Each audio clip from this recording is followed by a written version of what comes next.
السلام علیکم ورحمۃ اللہ وبرکاتہ۔ کیا حال ہے سب کا؟ نحمده ونصلی علی رسولہ الکریم، اما بعد فاعوذ باللہ من الشیطان الرجیم، بسم اللہ الرحمن الرحیم، رب اشرح لی صدری ویسر لی امری واحلل عقدۃ من لسانی یفقہوا قولی۔ قرآن مجید قبر کے عذاب سے حفاظت کا ذریعہ ہے۔ ابو ہریرہ رضی اللہ عنہ بیان کرتے ہیں کہ آدمی کو جب اس کی قبر میں لایا جاتا ہے تو فرشتہ اس کے سر کی طرف سے آتا ہے، یعنی عذاب کے لیے، تو تلاوت قرآن اسے روک دیتی ہے۔ جب فرشتہ اس کے سامنے سے آتا ہے تو صدقہ اسے دھکیل دیتا ہے، اور جب اس کے پاؤں کی طرف سے آتا ہے تو مساجد کی طرف چل کے جانا اسے دور کر دیتا ہے۔ یعنی انسان پاؤں سے جو نیکی کے کاموں کی طرف چل کے جاتا ہے تو وہ نیکیاں اس کی برائیوں کی جو سزا ہے اس کو اس سے ہٹا دیتی ہیں۔ قیامت کے دن قرآن مجید انسان کی شکل میں آئے گا۔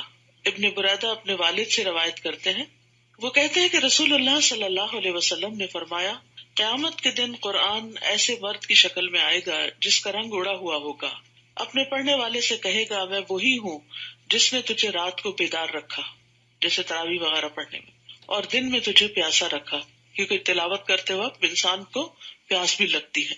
قیامت کے دن قرآن مجید سفارشی بن کر آئے گا۔ ابو امامہ باہلی رضی اللہ عنہ سے مروی ہے، وہ کہتے ہیں کہ میں نے رسول اللہ صلی اللہ علیہ وسلم کو فرماتے ہوئے سنا، قرآن کی تلاوت کرو، بلا شبہ قیامت کے دن یہ اپنے ساتھیوں کی سفارش کے لیے آئے گا۔ یعنی جو لوگ دنیا میں قرآن پڑھتے ہیں، قیامت کے دن وہ ان کی سفارش کرے گا۔ 15واں پارہ۔ اعوذ باللہ من الشیطان الرجیم، بسم اللہ الرحمن الرحیم، سبحان الذی اسری بعبده لیلا من المسجد الحرام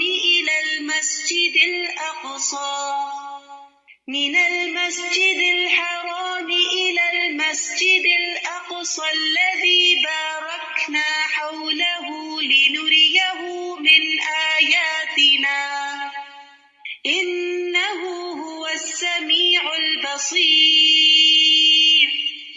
شروع کرتی ہوں اللہ کے نام سے جو بے انتہا مہربان نہایت رحم فرمانے والا ہے۔ پاک ہے وہ ذات جس نے ایک رات اپنے بندے کو مسجد الحرام سے لے کر مسجد اقصی تک سیر کرائی، جس کے ماحول کو ہم نے برکت دے رکھی ہے، اور اس سے غرض یہ تھی کہ ہم اپنے بندے کو اپنی بعض نشانیاں دکھائیں۔ بلا شبہ وہ سننے والا اور دیکھنے والا ہے۔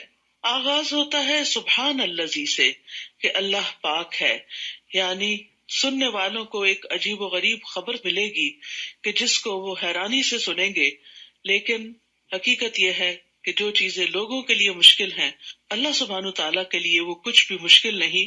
اور ویسے بھی جس بارے میں اب گفتگو کی جائے گی وہ بات بہت ہی اہم بات ہے۔ کیا ہے وہ بات؟ اسریٰ بعبدہ لیلا من المسجد الحرام الی المسجد الاقصی، کہ وہ ذات اپنے بندے کو لے گئی راتوں رات مسجد حرام یعنی مکہ سے الی المسجد الاقصی، مسجد اقصی یعنی فلسطین کی طرف یروشلم میں۔ کیا ہے وہ جگہ؟ کیسی ہے وہ جگہ؟ الذی بارکنا حولہ، جس کے آس پاس کو ہم نے برکتیں عطا کر رکھی ہیں، کیونکہ وہاں پر زمین بھی بہت زرخیز ہے، وہاں کی قدرتی نہریں اور باغات اور پھل، اور اس کے علاوہ وہ انبیاء کا مولد و مسکن بھی رہی ہے۔ اس سفر کا مقصد کیا تھا؟ لنریہ من آیاتنا، کہ ہم اس کو یعنی اپنے بندے کو محمد صلی اللہ علیہ وسلم کو اپنی بعض نشانیوں میں سے دکھائیں۔ گویا دوسرے لفظوں میں یہ سفر ایک معجزہ تھا۔ انہ هو السمیع البصیر، بے شک وہ بہت سننے والا، بہت دیکھنے والا ہے، خوب دیکھتا ہے، بندوں کے حالات کو اچھی طرح جانتا ہے۔ ابو ہریرہ کہتے ہیں رسول اللہ صلی اللہ علیہ وسلم نے فرمایا، معراج کی رات بیت المقدس میں نے اپنے قدم اسی جگہ پر رکھے تھے جہاں پہلے انبیاء نے رکھے تھے۔ آپ صلی اللہ علیہ وسلم کو یہ سفر براق کے ذریعے کروایا گیا تھا۔ انس کہتے ہیں کہ معراج کی رات نبی صلی اللہ علیہ وسلم کے لیے براق لایا گیا جس کو لگام ڈالی ہوئی اور زین کسی ہوئی تھی۔ بس اس نے شوخی کی تو جبریل علیہ السلام نے اس سے کہا، کیا تو محمد صلی اللہ علیہ وسلم سے ایسی شوخی کر رہا ہے؟ آج تک تجھ پر اللہ کے نزدیک ان سے زیادہ معزز کوئی بھی سوار نہیں ہوا۔ راوی کہتے ہیں کہ پھر براق کو پسینہ آ گیا، اور پھر براق کے ذریعے یہ سفر چند لمحوں میں ہی طے ہو گیا۔ آپ صلی اللہ علیہ وسلم پہلے مکہ سے بیت المقدس کی طرف گئے، وہاں پر آپ جب پہنچے تو جبریل علیہ السلام نے اپنی انگلی سے اشارہ کر کے ایک پتھر میں سوراخ کیا اور براق کو اس سے باندھا۔ یہاں پر آپ نے تمام انبیاء کو نماز پڑھائی تھی، جو اس بات کا سمبل تھی، ایک نشانی تھی کہ محمد صلی اللہ علیہ وسلم تمام انبیاء کے امام ہیں، امام المرسلین ہے۔ اور پھر وہاں سے آپ صلی اللہ علیہ وسلم کو آسمانوں کی سیر کروائی گئی اور 7ویں آسمان تک لے جایا گیا، سدرۃ المنتہا تک لے جایا گیا، جہاں سے آپ اللہ سبحانہ تعالیٰ سے ہم کلام ہوئے۔ وہاں آپ کو اللہ سبحانہ تعالیٰ نے 5 نمازیں بھی دی اور اس کے علاوہ کچھ ہدایات بھی۔ اس سفر میں آپ صلی اللہ علیہ وسلم نے جنت اور جہنم کے کچھ مشاہدات بھی کیے۔ انس رضی اللہ عنہ کہتے ہیں کہ رسول اللہ صلی اللہ علیہ وسلم نے فرمایا، جب مجھے معراج کرائی گئی تو میں ایک قوم پر سے گزرا، ان کے ناخن تانبے کے تھے اور وہ ان ناخنوں سے اپنے چہرے اور اپنے سینے چھیل رہے تھے، یعنی کھروچ رہے تھے۔ تو میں نے کہا کہ یہ کون لوگ ہیں اے جبرائیل؟ انہوں نے کہا یہ وہ لوگ ہیں جو لوگوں کا گوشت کھاتے ہیں، ان کی عزتوں سے کھیلتے ہیں، یعنی غیبت کرتے ہیں، تانے دیتے ہیں اور دوسروں کو برا بھلا کہتے ہیں۔ اسی طرح آپ صلی اللہ علیہ وسلم نے فرمایا، اسراء والی رات میں ایسے لوگوں کے پاس سے گزرا جن کے منہ آگ کی کینچیوں سے کاٹے جا رہے تھے۔ میں نے پوچھا یہ کون لوگ ہیں؟ بتایا گیا یہ دنیا کے خطیب ہیں جو لوگوں کو نیکی کا حکم دیتے تھے اور اپنے آپ کو بھول جاتے تھے، اور یہ کتاب کی تلاوت کرتے تھے اور سمجھتے نہ تھے، یعنی یہ نہیں سمجھتے تھے کہ یہ ہمارے اپنے عمل کے لیے بھی ہے۔ معراج کے موقع پر آپ صلی اللہ علیہ وسلم کو نماز کا تحفہ عطا کیا گیا، سورۃ البقرہ کی آخری آیات دی گئی، اور یہ کہ آپ کی امت میں سے ہر ایسے آدمی کو بخش دیا گیا جو اللہ کے ساتھ کسی کو شریک نہ کرے اور تباہ کن گناہوں سے بچے، یعنی کبیرہ گناہوں سے بچے۔ اسی طرح معراج کی رات فرشتوں نے نبی صلی اللہ علیہ وسلم کو کہا کہ آپ اپنی امت کو پچھنے لگانے کا حکم دیجیے، یعنی جس بھی جماعت کے پاس سے گزرے تھے انہوں نے آپ کو یہی مشورہ دیا کہ آپ اپنی امت کو حجامہ کروانے کے لیے کہیں، کیونکہ وہ صحت حاصل کرنے کا، بیماریوں سے نکلنے کا ایک بہترین طریقہ ہے۔ اسی طرح آپ کی مختلف پیغمبروں سے بھی ملاقات ہوئی۔ ابراہیم علیہ السلام سے جب ملاقات ہوئی تو انہوں نے کہا کہ اے محمد صلی اللہ علیہ وسلم، اپنی امت کو میری طرف سے سلام پیش کرنا اور انہیں بتانا کہ جنت کی مٹی پاکیزہ ہے، اس کا پانی میٹھا ہے اور وہ ایک چٹیل میدان ہے، یعنی جنت چٹیل میدان ہے۔ سبحان اللہ والحمد للہ ولا الہ الا اللہ واللہ اکبر کہنا، وہاں درخت لگانا ہے، تو جو جتنا ذکر کرے گا اس کی جنت اتنی ہی زیادہ سرسبز ہوگی۔ وآتینا موسیٰ الکتاب وجعلناہ ھدی لبنی اسرائیل اللہ تتخذوا من دونی وکیلا۔ ہم نے موسیٰ کو کتاب دی اور اسے بنی اسرائیل کی ہدایت کا ذریعہ بنایا۔ تو تورات بنی اسرائیل کے لیے تھی اور امت محمد صلی اللہ علیہ وسلم اور اب قیامت تک کے لوگوں کے لیے کیا ہے؟ قرآن مجید ہے۔ اور اس میں انہیں حکم دیا کہ میرے سوا کسی کو کارساز نہ بنانا۔ کارساز بنانے کا مطلب یہ ہے کہ جس کے حوالے اپنے انسان کام کرتے اور وہ اس کی حاجتیں پوری کرتے، تو ساری حاجتوں کا پورا کرنے والا صرف اور صرف اللہ ہی ہے۔ ذریۃ من حملنا مع نوح انہ کان عبدا شکورا۔ یہ بنی اسرائیل ان لوگوں کی اولاد تھے جنہیں ہم نے نوح کے ساتھ کشتی میں سوار کیا تھا، بلا شبہ نوح ایک شکر گزار بندے تھے۔ یہاں اللہ سبحانہ وتعالیٰ خاص طور پر نوح علیہ السلام کی شکر گزاری کی تعریف فرما رہے ہیں، اور مقصد کیا ہے کہ ہم بھی ان کی طرح شکر گزار بن جائیں۔ لیکن شکر گزار بندہ بننے کے لیے سخت محنت کرنی پڑتی ہے۔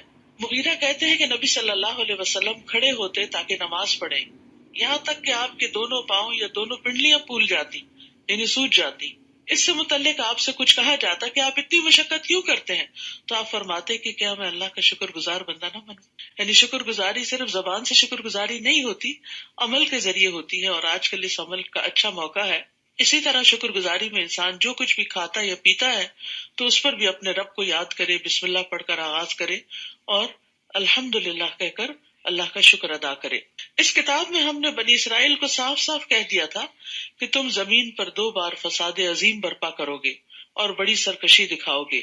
پھر جب ہمارا پہلا وعدہ آ گیا تو اے بنی اسرائیل، ہم نے تمہارے مقابلے میں اپنے بڑے جنگجو بندے لا کھڑے کیے جو تمہارے شہروں کے اندر گھس کر دور تک پھیل گئے۔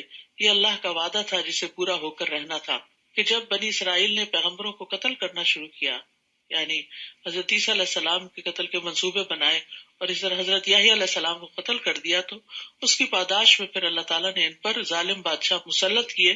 ثم رددنا لكم الكرة عليهم، پھر ہم نے ان فاتحین پر تمہیں غلبے کا موقع دیا۔ مال اور اولاد سے تمہاری مدد کی اور نفری میں بہت زیادہ بڑھا دیا. یعنی پہلے حملے کے بعد پھر ہم نے تمہارے حالات بدلے، جب تمہارے اندر تبدیلی آئی تو ہم نے بھی تم سے عذاب اٹھا لیا. ان احسنتم احسنتم لانفسکم وان اسأتم فلہا، دیکھو اگر تم نے بھلائی کی تو اپنے ہی لیے کی، اور اگر برائی کی تو اس کا وبال بھی تمہیں پر ہوگا. پھر جب دوسرے وعدے کا وقت آ گیا کہ جابر فاتحین تمہارا حلیہ بگاڑ دیں اور مسجد اقصی میں ایسے ہی داخل ہوں جیسے پہلی بار داخل ہوئے تھے. پہلا حملہ بخت نصر کا تھا اور دوسرا ٹیٹس کا تھا. 70 عیسوی میں ٹیٹس کا حملہ ان پر ہوا، جس کی وجہ سے ان کو تباہ کر کے رکھ دیا گیا. اور جہاں جہاں غلبہ پائیں اسے تہس نہس کر دیں. تو بات یہ ہے کہ جب بنی اسرائیل نے اچھا رویہ اختیار کیا تو اللہ سبحانہ تعالیٰ نے بھی ان کے دن پھیر دیے، اور جب انہوں نے اللہ کا پیغام پہنچانے والوں کے ساتھ برا معاملہ کیا تو اللہ سبحانہ تعالیٰ نے پھر ان کو عذاب چکھایا. تو یہ ایک بنیادی قاعدہ ہمیں دیا جا رہا ہے کہ ہم اللہ سبحانہ تعالیٰ سے ڈر کے زندگی بسر کریں اور نیکیوں کی طرف رغبت رکھیں، اور جو کوئی نیکی کرتا ہے وہ دراصل اپنے ہی لیے کرتا ہے. ہو سکتا ہے اب تمہارا رب تم پر رحم فرما دے، لیکن اگر تم نے پھر سرکشی کی تو ہم بھی پھر سزا دیں گے. یعنی اگر تم بدلے تو ہم بھی پھر تمہیں پکڑیں گے. تو اس میں کتنا بڑا سبق ہے. یعنی کوئی قوم ہو یا کوئی فرد ہو یا کوئی گھرانہ ہو، اگر اللہ کی طرف رجوع کرتا ہے تو اللہ سبحانہ تعالیٰ اس پر اپنی رحمت فرماتا ہے. احسان کا بدلہ احسان کی شکل میں دیا جاتا ہے. اور اگر کوئی سرکشی کرتا ہے تو پھر اس کی بھی پکڑ ہوتی ہے. آخرت کی پکڑ سے پہلے دنیا میں بھی پکڑ ہوتی ہے. اور ایسے کافروں کے لیے ہم نے جہنم کو قید خانہ بنا دیا ہے. یہ قرآن تو وہ راستہ دکھاتا ہے جو سب سے سیدھا ہے، اور جو لوگ ایمان لائے اور نیک عمل کیے انہیں بشارت دیتا ہے کہ ان کے لیے بہت بڑا اجر ہے، اجرن کبیرہ. تو اس صورت میں خاص طور پر قرآن مجید کا ذکر آئے گا بارہا، اور یہاں پر قرآن کی آمد کا مقصد بتا دیا گیا کہ قرآن سب سے سیدھا راستہ دکھاتا ہے. اس لیے انسان سیدھے راستے پر چل ہی نہیں سکتا جب تک کہ قرآن سے رہنمائی حاصل نہ کرے. کعب رضی اللہ عنہ بیان کرتے ہیں کہ قرآن کو لازم پکڑو، کیونکہ وہ عقل کی تیزی، حکمت کی روشنی اور علم کا سرچشمہ ہے، اور رحمان کی طرف سے نازل ہونے والی کتابوں میں سب سے نئی کتاب ہے. اللہ نے تورات میں یہ بات فرمائی ہے کہ اے محمد میں تم پر جدید تورات نازل کروں گا، اور جدید تورات سے مراد قرآن مجید ہے، جو نابینا آنکھوں، بہرے کانوں اور پردے میں پڑے ہوئے دلوں کو کھول دے گی. حقیقت یہ ہے کہ جو شخص تھوڑی سی بھی کوشش کرتا ہے اس قرآن کو سمجھ کر پڑھنے کی، اس کے دل کی دنیا ہی بدل جاتی ہے اور اس کے طرز عمل میں لازماً تبدیلی آتی ہے. اور جو لوگ آخرت پر ایمان نہیں لاتے ان کے لیے ہم نے دردناک عذاب تیار کر رکھا ہے. انسان برائی کے لیے بھی ایسے ہی دعا کرتا ہے جیسے بھلائی کے لیے کرتا ہے. دراصل انسان بڑا جلد باز واقع ہوا ہے. ابن عباس اور دیگر علماء کہتے ہیں کہ یہ انسان کا بیزاری کی حالت میں خود کو یا اپنی اولاد کو بد دعا دینا ہے. یعنی بعض اوقات ہم اریٹیٹڈ ہوتے ہیں بیماری کی وجہ سے، بچوں کی پریشانیوں کی وجہ سے یا کاروبار کی وجہ سے، تو پھر انسان کے اوپر بعض اوقات ایسی کیفیت آ جاتی ہے کہ اس کے منہ سے خیر کی بات نکلنے کی بجائے بد دعا نکل آتی ہے، حالانکہ وہ خود اس بد دعا کی قبولیت نہیں چاہتا. تو اس کی وجہ کیا؟ وَكَانَ الْإِنسَانُ عَجُولًا، کہ انسان بڑا جلد باز ہے. تو بنیادی طور پر اس آیت میں ان لوگوں کی مذمت کی جا رہی ہے، ان کو ڈانٹا جا رہا ہے جو غصے کی حالت میں اپنے لیے یا اپنے مال اور اولاد پر بد دعا کرتے ہیں، حالانکہ اس وقت انہیں اطمینان کے ساتھ بھلائی کی دعا کرنی چاہیے تھی. تو یاد رکھیے، قبولیت کے وقت میں دی گئی بد دعا بھی قبول ہو جاتی ہے، اور اگر جس کو بد دعا دے رہے ہیں وہ اس کے اہل نہیں تو وہ بد دعا پلٹ کر دینے والے کے سر پہ آ جاتی. کیونکہ بعض لوگوں کی عادت ہوتی ہے بات بات میں دوسروں کو بد دعائیں دے کے ایموشنل بلیک میل کرتے ہیں کہ تمہیں ہماری بد دعا لگ جائے گی، تم جہنم میں جاؤ، تمہاری یہ نقصان ہو جائے وہ. تو اب جس کو بد دعائیں دی جا رہی ہیں وہ بہت ڈر جاتا ہے. تو ایسے موقع پہ ڈرا نہ کریں، اس لیے کہ اگر آپ نے کسی کا کچھ نہیں بگاڑا، آپ کی نیت خراب نہیں ہے، آپ نے کسی کو کوئی تکلیف نہیں پہنچائی، تو آپ کو بد دعا نہیں لگے گی. یعنی اگر آپ ظالم نہیں ہیں تو بد دعا آپ پر نہیں پڑے گی، وہ کس پہ جائے گی؟ واپس جو دینے والا ہے. تو اس لیے بد دعائیں دینے والوں کو بھی سوچ سمجھ کے دینی چاہیے کہ کہیں ایسا نہ ہو کہ یہ مصیبت واپس اپنے اوپر ہی لوٹ آئے. اسی طرح ماں باپ کو بھی سوچ سمجھ کے اولاد کو بد دعائیں دینی چاہیے، کیونکہ نبی صلی اللہ علیہ وسلم نے فرمایا 3 دعاؤں کی قبولیت میں کوئی شک نہیں: مظلوم کی دعا، مسافر کی دعا، اور باپ کا اپنے بیٹے کے خلاف بد دعا کرنا. کیونکہ تنگ آ کے ہی کرتا ہے نا، باپ ایسے ہی نہیں کرتا، تو وہ بھی قبول ہو جاتی ہے. آپ صلی اللہ علیہ وسلم نے فرمایا اپنے آپ پر خیر ہی کی دعا کیا کرو، بے شک فرشتے تمہاری بات پر آمین کہتے ہیں۔ وَجَعَلْنَا اللَّيْلَ وَالنَّهَارَ آیَتَيْنِ، دیکھو ہم نے رات اور دن کو 2 نشانیاں بنایا ہے، رات کی نشانی کو تو ہم نے تاریک بنایا اور دن کی نشانی کو روشن، تاکہ تم اپنے رب کا فضل تلاش کر سکو، اور اس لیے بھی کہ تم ماہ و سال کی گنتی معلوم کر سکو، اور ہم نے ہر چیز کو تفصیل سے بیان کیا۔ اللہ سبحانہ و تعالیٰ خود نشانیوں کو بھی دکھا رہے ہیں اور ان کی تفصیل بھی بتا رہے ہیں کہ یہ نعمتیں تمہارے لیے کس کس فائدے کی ہیں۔ تو ان نعمتوں کو پا کر، ان نشانیوں کو دیکھ کر انسان کو سبق حاصل کرنا چاہیے اور رب کا شکر گزار بننا چاہیے۔ وَكُلَّ إِنسَانٍ أَلْزَمْنَاهُ طَائِرَهُ فِي عُنُقِهِ وَنُخْرِجُ لَهُ يَوْمَ الْقِيَامَةِ كِتَابًا يَلْقَاهُ مَنشُورًا، ہر انسان کا عمل ہم نے اس کے گلے میں لٹکا رکھا ہے، یعنی انسان جو کچھ کماتا ہے وہ اسی کے اوپر لادا جا رہا ہے، جسے ہم قیامت کے دن ایک کتاب کی صورت میں نکالیں گے، اعمال نامہ، بک آف ڈیڈز، وہ اس کو کھلی ہوئی کتاب کی طرح دیکھے گا، یعنی اپنی کتاب کو کھلا ہوا دیکھے گا۔ یلقاہ منشورا، اوپن بک ہوگی جس میں وہ ساری چیزیں دیکھ رہا ہوگا، اور کہا جائے گا اقرأ کتابک کفا بنفسک اليوم علیک حسیبا، پڑھ اپنا اعمال نامہ، آج تو خود ہی اپنا حساب کرنے کو کافی ہے، یعنی تم خود ڈیسائیڈ کر سکتے ہو کہ تمہارا اب انجام کیا ہونا چاہیے۔ ظاہر برے اعمال ایسی شکل میں ہوں گے کہ انسان ان سے خود گن کھائے گا، تو کتنا ضروری ہے کہ انسان یہ حساب اپنا دنیا میں ہی کر لے، مرنے سے پہلے ہی کر لے، اپنا محاسبہ کرے، اپنا جائزہ لے، اپنے منہ سے نکلنے والی باتیں، اپنی سوچیں اور اپنے معاملات جو دیگر لوگوں کے ساتھ ہیں کہ ان کا نتیجہ کیا نکلے گا۔ من اہتدی فانما یہتدی لنفسہ ومن ضل فانما یضل علیہا، جس شخص نے ہدایت قبول کی تو اس کا فائدہ اسی کو ہے، یعنی اپنی برائیوں کو دیکھ کر ان کو دور کر کے اور جو صحیح راستہ اس کو اختیار کر لیا، اور خاص طور پر جو قرآن کا راستہ ہے سب سے بہترین اور سیدھا راستہ، تو اس کا فائدہ کسی اور کو نہیں، خود اسی کو ہوگا، اور جو گمراہ ہوا تو اس کا بار بھی اسی پر ہے، یعنی اگر انسان ہدایت نہیں پاتا تو پھر نقصان بھی خود اٹھائے گا، اور کوئی گناہ کا بوجھ اٹھانے والے دوسرے کا بوجھ نہیں اٹھائے گا۔ یہ یاد رکھنا چاہیے کہ قیامت کے دن ہر شخص کو اپنے کیے کا بدلہ ہی ملے گا، اور ہم اس وقت تک عذاب نہیں دیا کرتے جب تک اپنا رسول نہ بھیج لیں، اور جب ہم کسی بستی کو ہلاک کرنے کا ارادہ کر لیتے ہیں تو وہاں کے عیش پرستوں کو حکم دیتے ہیں تو وہ بدکاریاں کرنے لگتے ہیں، پھر اس بستی پر عذاب کی بات صادق آ جاتی ہے تو ہم اس کی اینٹ سے اینٹ بجا دیتے ہیں۔ یعنی پیچھے بنی اسرائیل کا بھی یہی حال ہوا، باقی اقوام میں بھی یہی قاعدہ رہا، اور آئندہ کے لیے بھی یہی اصول ہے کہ اگر لوگ فساد کریں گے، بگاڑ کا رستہ اختیار کریں گے تو پھر دنیا میں بھی ان کی شامت آئے گی۔ نوح علیہ السلام کے بعد ہم نے کتنی ہی قومیں ہلاک کر دی، اور آپ کا رب اپنے بندوں کے گناہوں سے خبردار رہنے اور دیکھنے کو کافی ہے۔ من کان یرید العاجلۃ عجلنا له فیها ما نشاء لمن نرید ثم جعلنا له جہنم یصلاها مذموما مدحورا، جو شخص دنیا چاہتا ہے تو ہم جس شخص کو جتنا چاہیں دنیا میں ہی دے دیتے ہیں، یعنی جو دنیا کی رونقیں چاہتا ہے، دنیا کے فائدے چاہتا ہے، انہی کے لیے نمبر 1 دن رات کوشش کر رہا ہے، اور نمبر 2 یہ کہ اگر کوئی نیکی بھی کرتا ہے تو اس کا بدلہ بھی دنیا میں ہی چاہتا ہے، تو ہم اس کو دنیا میں ہی دے دیتے ہیں، پھر ہم نے جہنم اس کے مقدر کر دی ہے جس میں وہ بدحال اور دھتکارا ہوا بن کر داخل ہوگا۔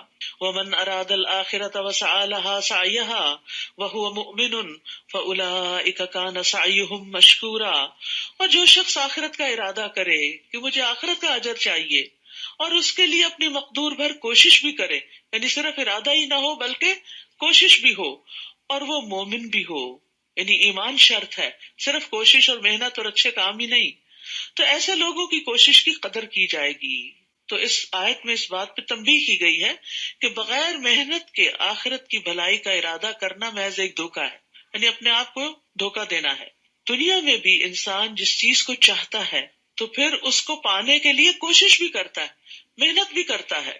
کُلًّا نُمِدُّ هَٰؤُلَاءِ وَهَٰؤُلَاءِ مِنْ عَطَاءِ رَبِّكَ وَمَا كَانَ عَطَاءُ رَبِّكَ مَحْظُورًا، ہم ہر طرح کے لوگوں کی مدد کرتے ہیں، خواہ یہ ہوں یا وہ ہوں، اور یہ بات آپ کے رب کا عطیہ ہے، اور آپ کے رب کا عطیہ کسی پر بند نہیں، یعنی اللہ سبحانہ وتعالیٰ دنیا میں صرف ایمان والوں کی مدد نہیں کرتا، دوسروں کی بھی کرتا ہے، اور اللہ جس کی چاہے کرے، کوئی اس کو روکنے والا نہیں۔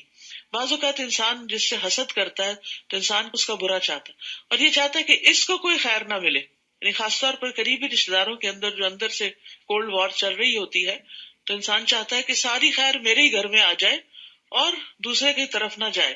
لیکن ظاہر ہے کہ خیر کا بانٹنے والا تو اللہ ہے، کسی کے چاہنے سے کیا ہوتا ہے، اور کسی کے بدخواہی سے بھی ضروری نہیں کہ کسی کو نقصان ہی پہنچ جائے، ضروری نہیں کہ کوئی آپ سے حسد کرے تو آپ برباد ہی ہو جائیں. بہت سے لوگ حسد میں پھر اور آگے بڑھ جاتے ہیں اور جادو وغیرہ کرنے لگتے ہیں اور فساد شروع کر دیتے ہیں زمین میں. تو ایسے سارے لوگوں کو یاد رکھنا چاہیے کہ جو کسی کے لیے کنواں کھودتا ہے وہ خود اس میں گرتا ہے. دیکھو ہم نے کیسے ایک کو دوسرے پر فضیلت دی ہوئی ہے، اور آخرت میں دوسری قسم یعنی آخرت چاہنے والوں کے درجات زیادہ اور فضیلت بھی بڑی ہوگی. وَلَلْآخِرَةُ أَكْبَرُ دَرَجَاتٍ وَأَكْبَرُ تَفْضِيلًا. ایک وہ ہے جو دنیا کا ارادہ کرتا ہے اور ایک وہ ہے جو آخرت چاہتا ہے. جو آخرت چاہتا ہے وہ بڑے درجات پائے گا، اور اس کے بارے میں آتا ہے کہ جنت کے 100 درجے ہیں اور ان کے درمیان کا فاصلہ ایسا ہی ہے جیسے زمین اور آسمان کا فاصلہ ہو. اور فردوس اس کا اعلیٰ ترین درجہ ہے، اس سے جنت کی 4 نہریں نکلتی ہیں. اس کے اوپر رب کا عرش ہے. جب بھی تم اللہ سے سوال کرو تو اس سے جنت الفردوس مانگو. اللہم انا نسألک الجنت الفردوس الاعلی. لا تجعل مع اللہ الہا آخر فتقعد مذموما مخذولا.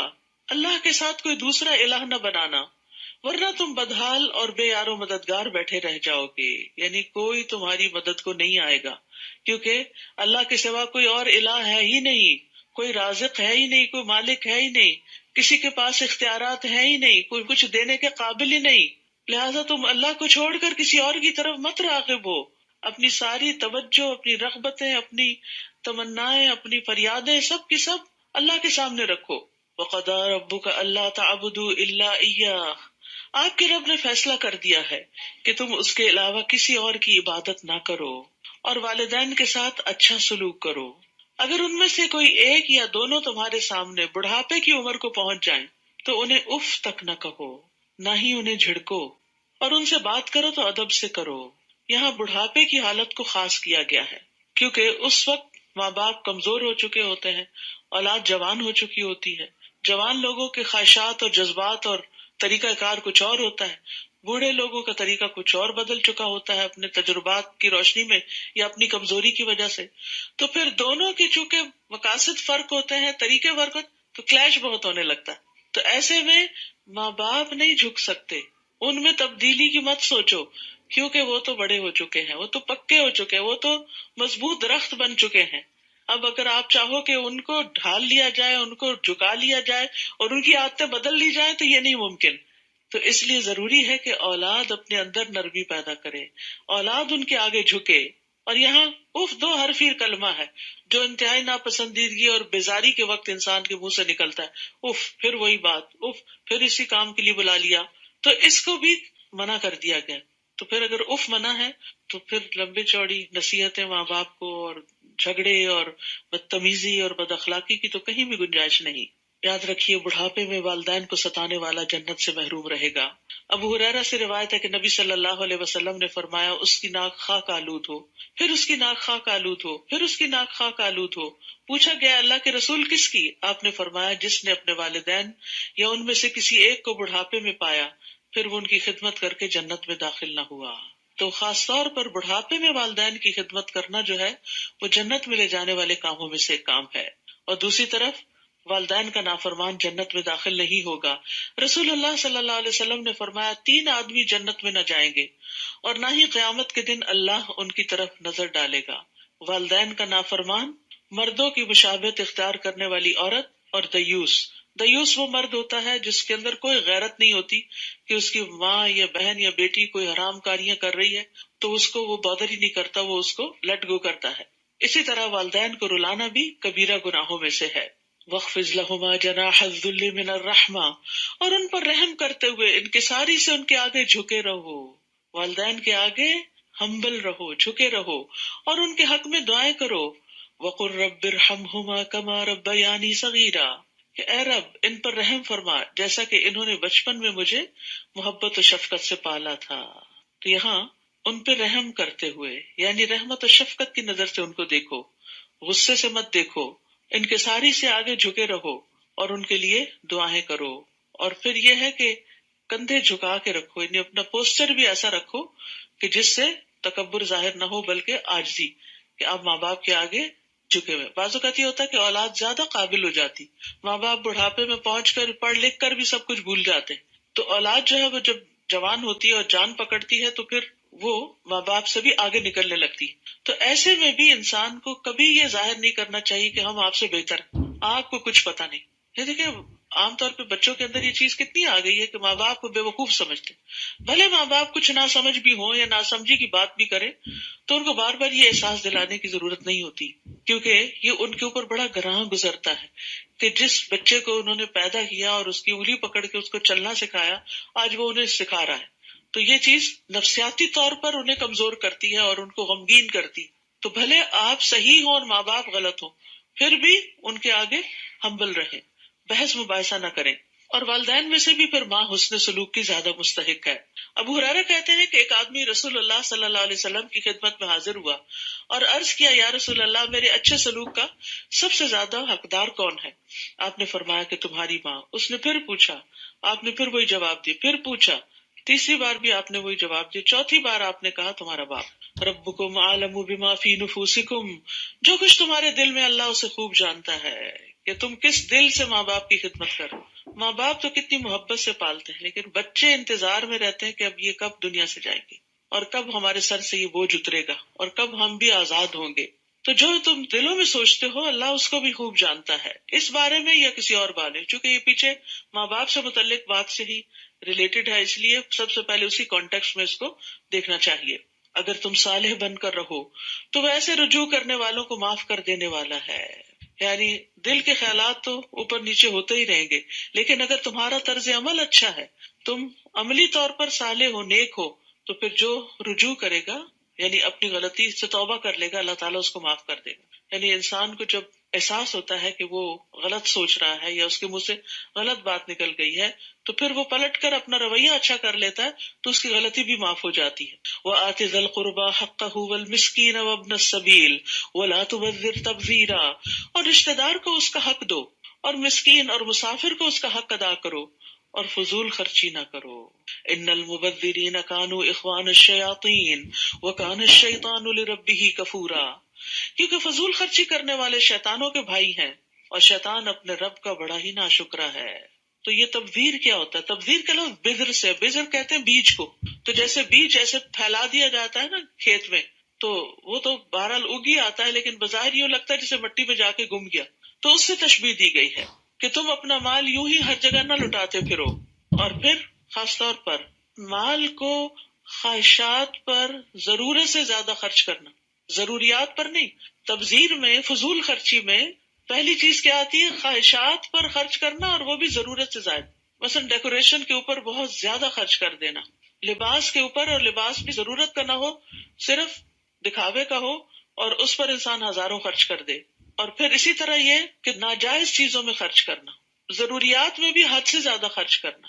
یعنی ایک انسان کی وانٹس ہوتی ہیں، ایک اس کی نیڈز ہوتی ہیں، اور کچھ نیسیسٹیز ہوتی ہیں. نیسیسٹیز پہ خرچ کرنے میں تو کوئی حرج نہیں. نیڈز جو ہوتی ہیں وہ انسان بعض اوقات بہت زیادہ بڑھا لیتا ہے، یہ بھی نیڈ ہے، یہ بھی نیڈ ہے. ہر چھوٹی بڑی چیز آپ باہر جاتے ہیں دیکھتے ہیں تو کہتے ہیں نہیں یہ بھی کہیں کام آ جائے گی، تو اس میں بعض اوقات کیا کرتے ہیں آپ غیر ضروری چیزیں خرید کے رکھ لیتے ہیں. اور وانٹس کی تو پھر کوئی لمٹ ہی نہیں ہے، تو اس میں انسان حد سے پھر بڑھ جاتا ہے، اور اسی کو فضول خرچی کہتے ہیں.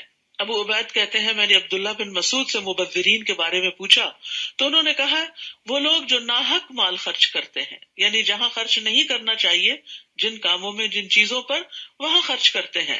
مال ضائع کرنے والے لوگ اللہ تعالیٰ کے ناپسندیدہ ہیں.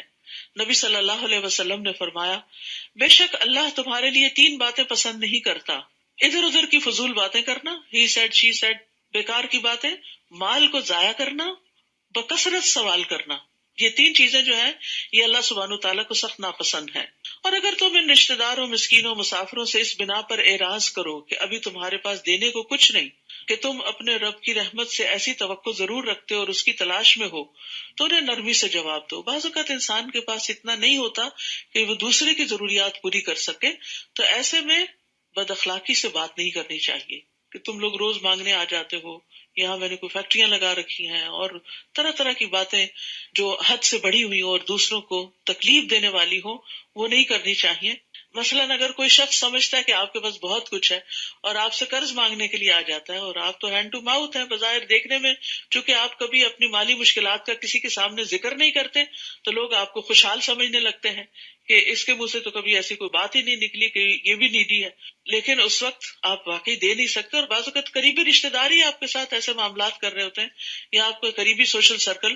تو ایسی صورت میں انسان کو پھر اچھی بات کے ذریعے دوسرے کا دل خوش کر دینا چاہیے، اگر وہ مال سے مدد نہیں کر سکتا یا کسی بھی طرح. بعض اوقات مال نہیں ہوتا، بعض اوقات کسی کو آپ کی رائڈ چاہیے ہوتی ہے یا کسی کو آپ کا وقت چاہیے ہوتا ہے.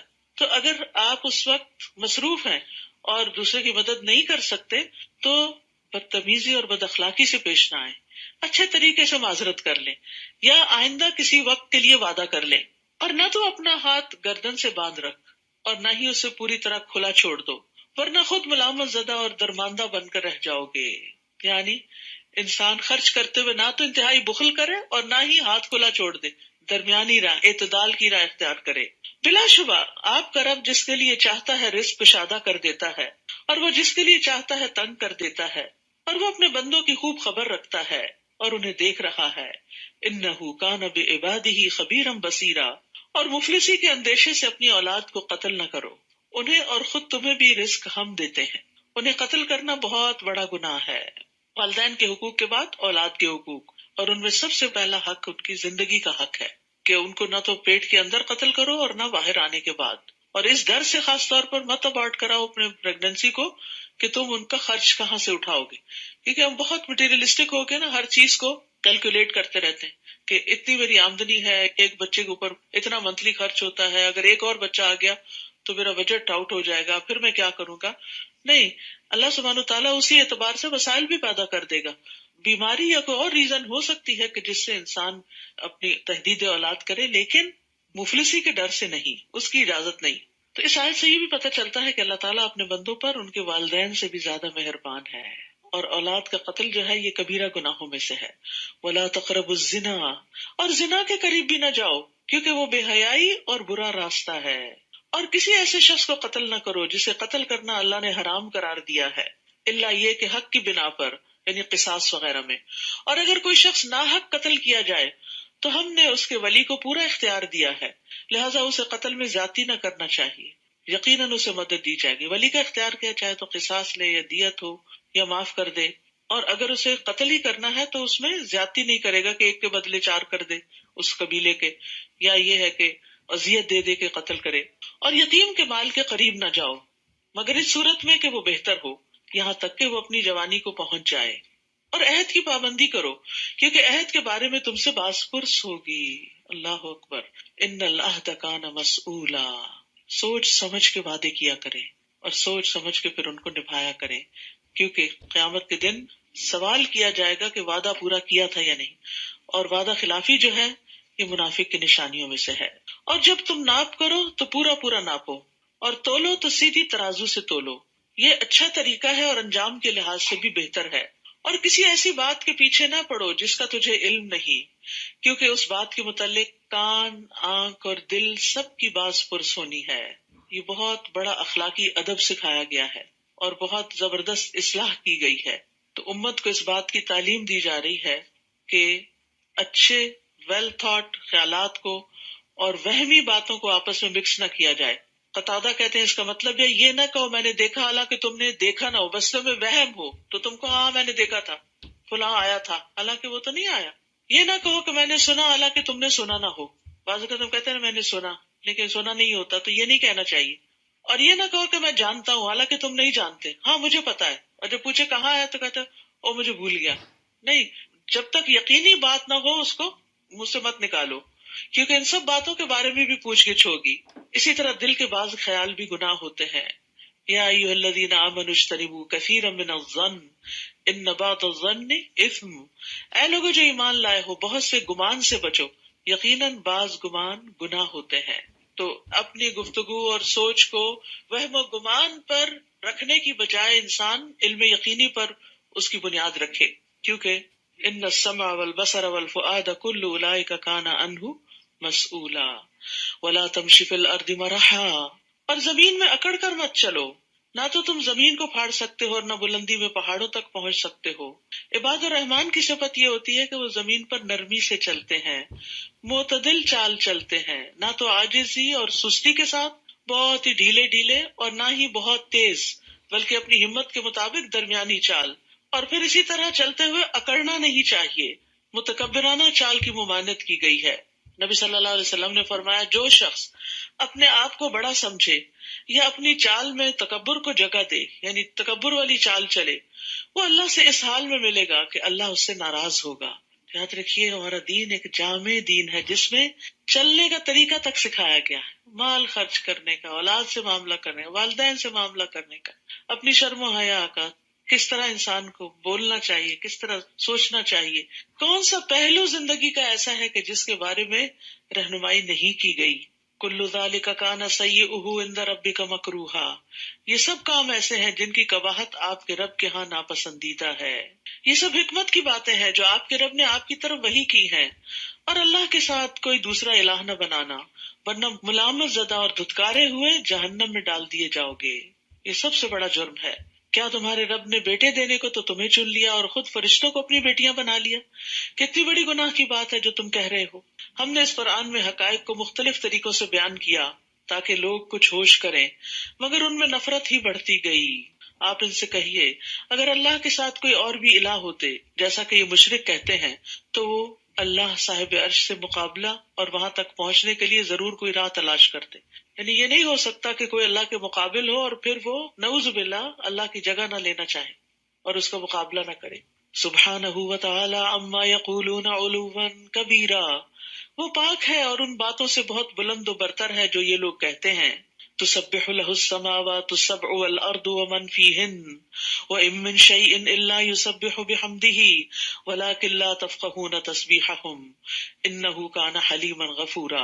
ساتوں آسمان اور زمین اور جو کچھ ان میں ہے سب اس کی تسبیح کرتے ہیں، اللہ کی پاکی بیان کرتے ہیں، بلکہ کوئی بھی چیز ایسی نہیں جو اس کی حمد کے ساتھ اس کی تسبیح نہ کرتی، کوئی چیز ایسی نہیں، لیکن تم ان کی تسبیح کو نہیں سمجھتے کیونکہ ہر ایک کا اپنا طریقہ ہے۔ انہ کان حلیما غفورا، وہ بڑا بردبار اور معاف کرنے والا ہے۔